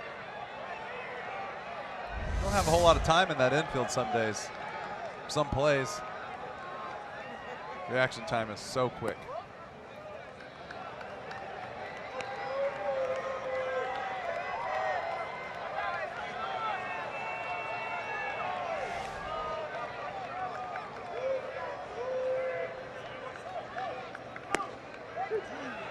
A ball and a strike on Pujols. Albert last time up, a base hit into left center, 1 for 4.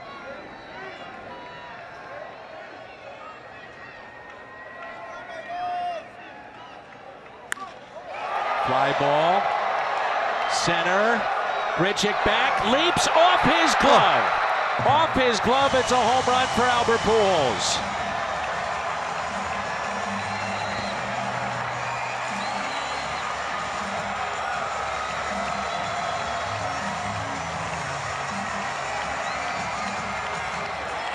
And with that, Albert Pujols is the 9th active player to hit a home run against every team in the major leagues. He's now hit one against his former team. His 7th of the year.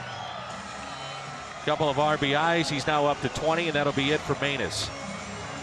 It's now a 2-run lead, and things have just gotten interesting here at the Big A.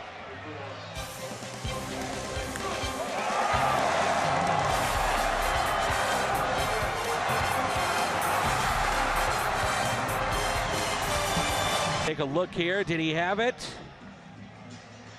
Oh, that hurts. The tip of his glove. Oh. That one will stay with you for a while. Let me tell you. I bet. Been there. Chevy called to the pin. Rosenthal is in. It's now a save situation. He was up for the 2nd time and now comes in. It's Daniel Nava. 12-10 our score here in the bottom of the 9th, and that pitch taken low. There is an art, isn't there, to making plays like that, from the run, the timing, understanding where you're at. I mean, everything has to be in sync to make those kind of plays. Yeah, he went a long way for that ball, too. And you can kind of see at the very end of that replay, his shoulder kind of got stuck in the wall, kept him from going a little bit higher. Of concern for the Cardinals, the man on deck, Crone, who's been red hot here recently. He's got 2 doubles tonight. You would not want him to come up and a chance to tie this game up. The 2-0 pitch. There it is, 2-1. Pitch at 95 from Trevor Rosenthal.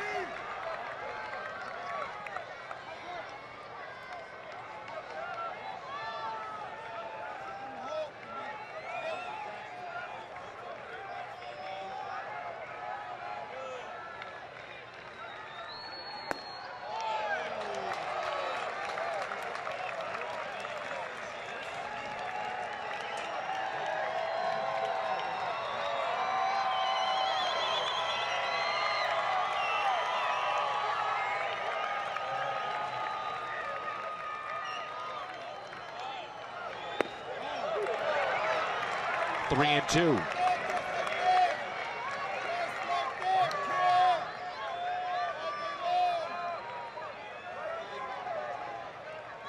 Cardinals 2 outs away. The next 2, Daniel Nava, 3-2 pitch. He walked him. Tying run will come to the plate. My goodness.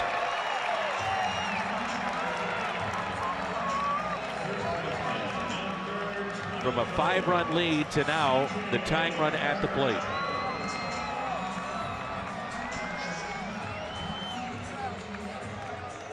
They're showing the rally cat here at the video board at the Big A, not the rally monkey.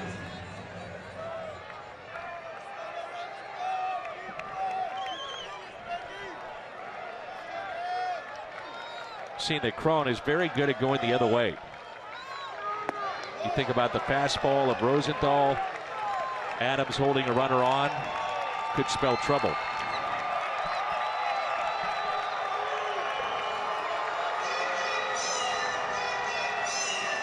Yeah, he's just trying to go out there and slow him down a little bit. See what he's thinking.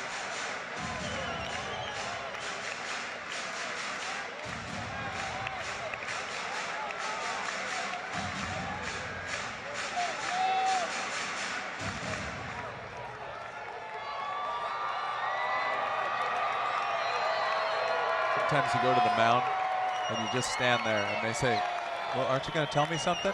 And you're like, nope, just trying to kill some time. Slow you down. Yep. Here's a 1-0 pitch. Inside, 2 balls, no strikes. The one thing we've seen from Trevor Rosenthal, and we mentioned it earlier in the telecast, is the fact that he hasn't been used an awful lot this year. Used a ton last season. just wonder how sharp he's been with the long layoffs first 6 weeks. 2-0 pitch.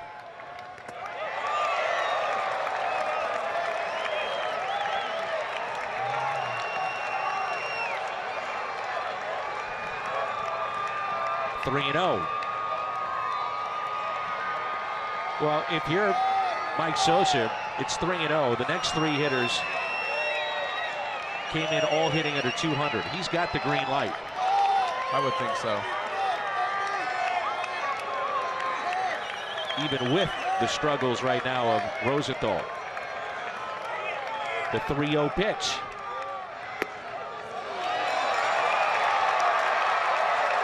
He's come in and walked the first 2. The winning run will come to the plate. Double play can end it. Now, if you're Mike Matheny, you got to think about going to your pen. And yeah, as we say that, Segrist begins to throw.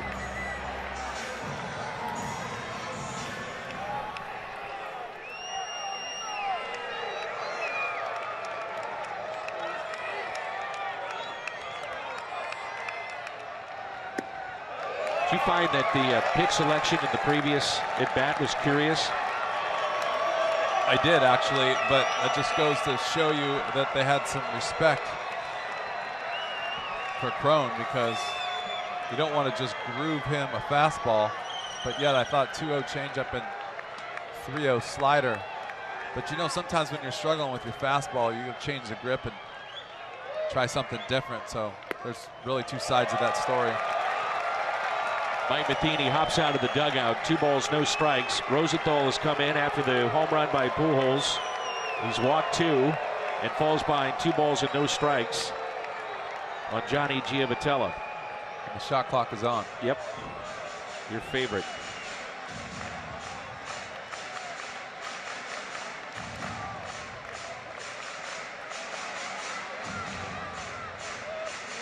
It's not only the fact that he's missing, it's by how much, too, that gets you cause for concern. I always wondered this from a player's perspective, especially a closer. You're up, you're going to come in, then you sit. Your team tacks on a couple of runs, the lead is 5, and you mentally shut it down. Oh, that you definitely mentally shut it down. But at this level, you mentally have to turn it back on again, because you're asked to come in the game. It seems like he's just rushing a little bit. The 2-0 pitch. Take it just a bit high, 3-0. This could be the final pitch of the night for Rosenthal. He walks him, he's going to come out of this game.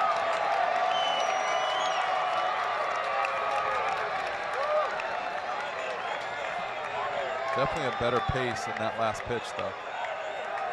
The 3-0. Wow. Bases are loaded.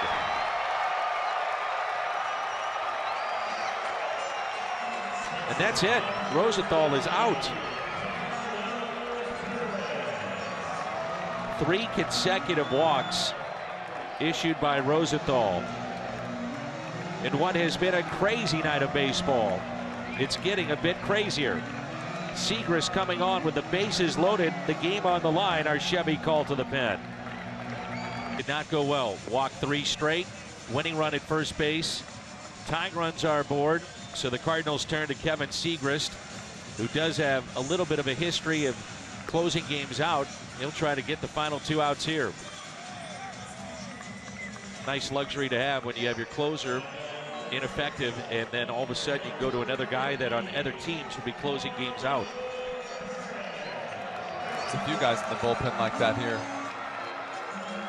33 hits, 22 runs, 3 errors in this game, and now Carlos Perez.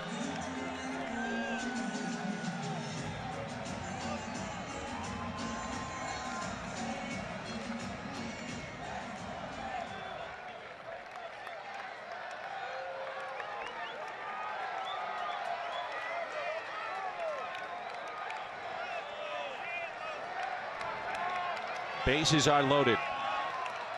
First pitch by Segrist.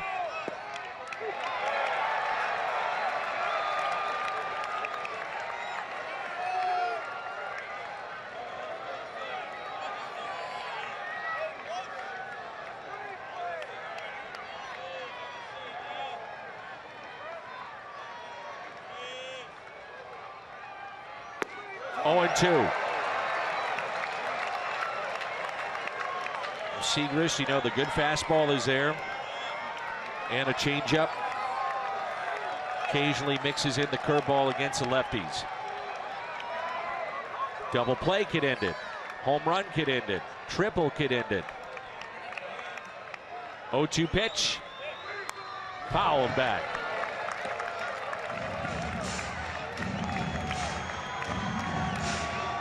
I'd like to see the double play. Maybe not the triple or the double. I'm in agreement. Hit the road to LA.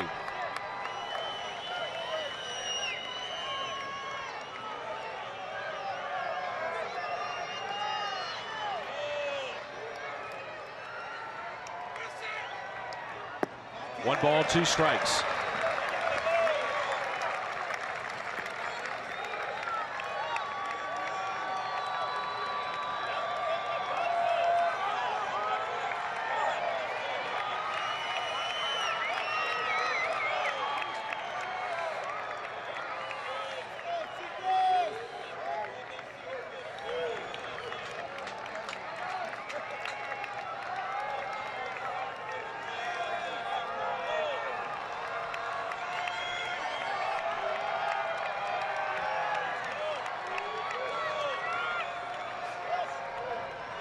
Here's a 1-2 pitch.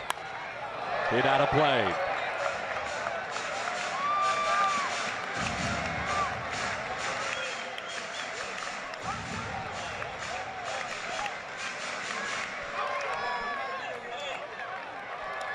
As a player, it always seems like your travel days are like this.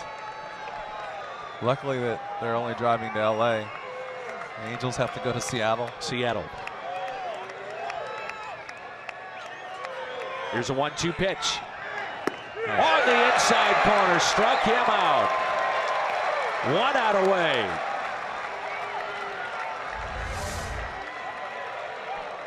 A good solid crossfire and fastball right here. 93 miles an hour on the inside corner. Shane Robinson will be the pinch hitter now for the Angels. Try to haunt his former team. We saw, you know, there's not great numbers. He's about a .240 hitter in the big leagues, but at times, he'd be a tough out. You know, it's funny, like these guys, the smaller guys, a little smaller swing, battle and battle and battle. I was actually not excited to see Brendan Ryan come to the plate right there, to be honest with you. I could just see his little flare to right. Everyone running. Speedy runner on first. 2 outs, bases loaded. The first pitch to Robinson. Hit out of play. Segrist trying to take Rosenthal off the hook, and Manus as well. Inning started with a 5-run lead. And if you're just joining us, not sure what you've been doing, but it's now 12-10.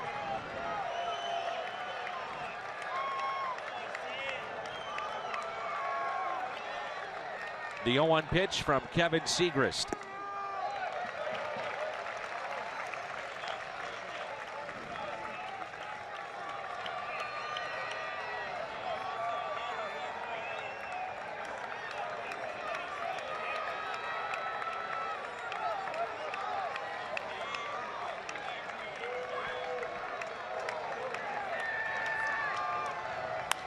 Popped up.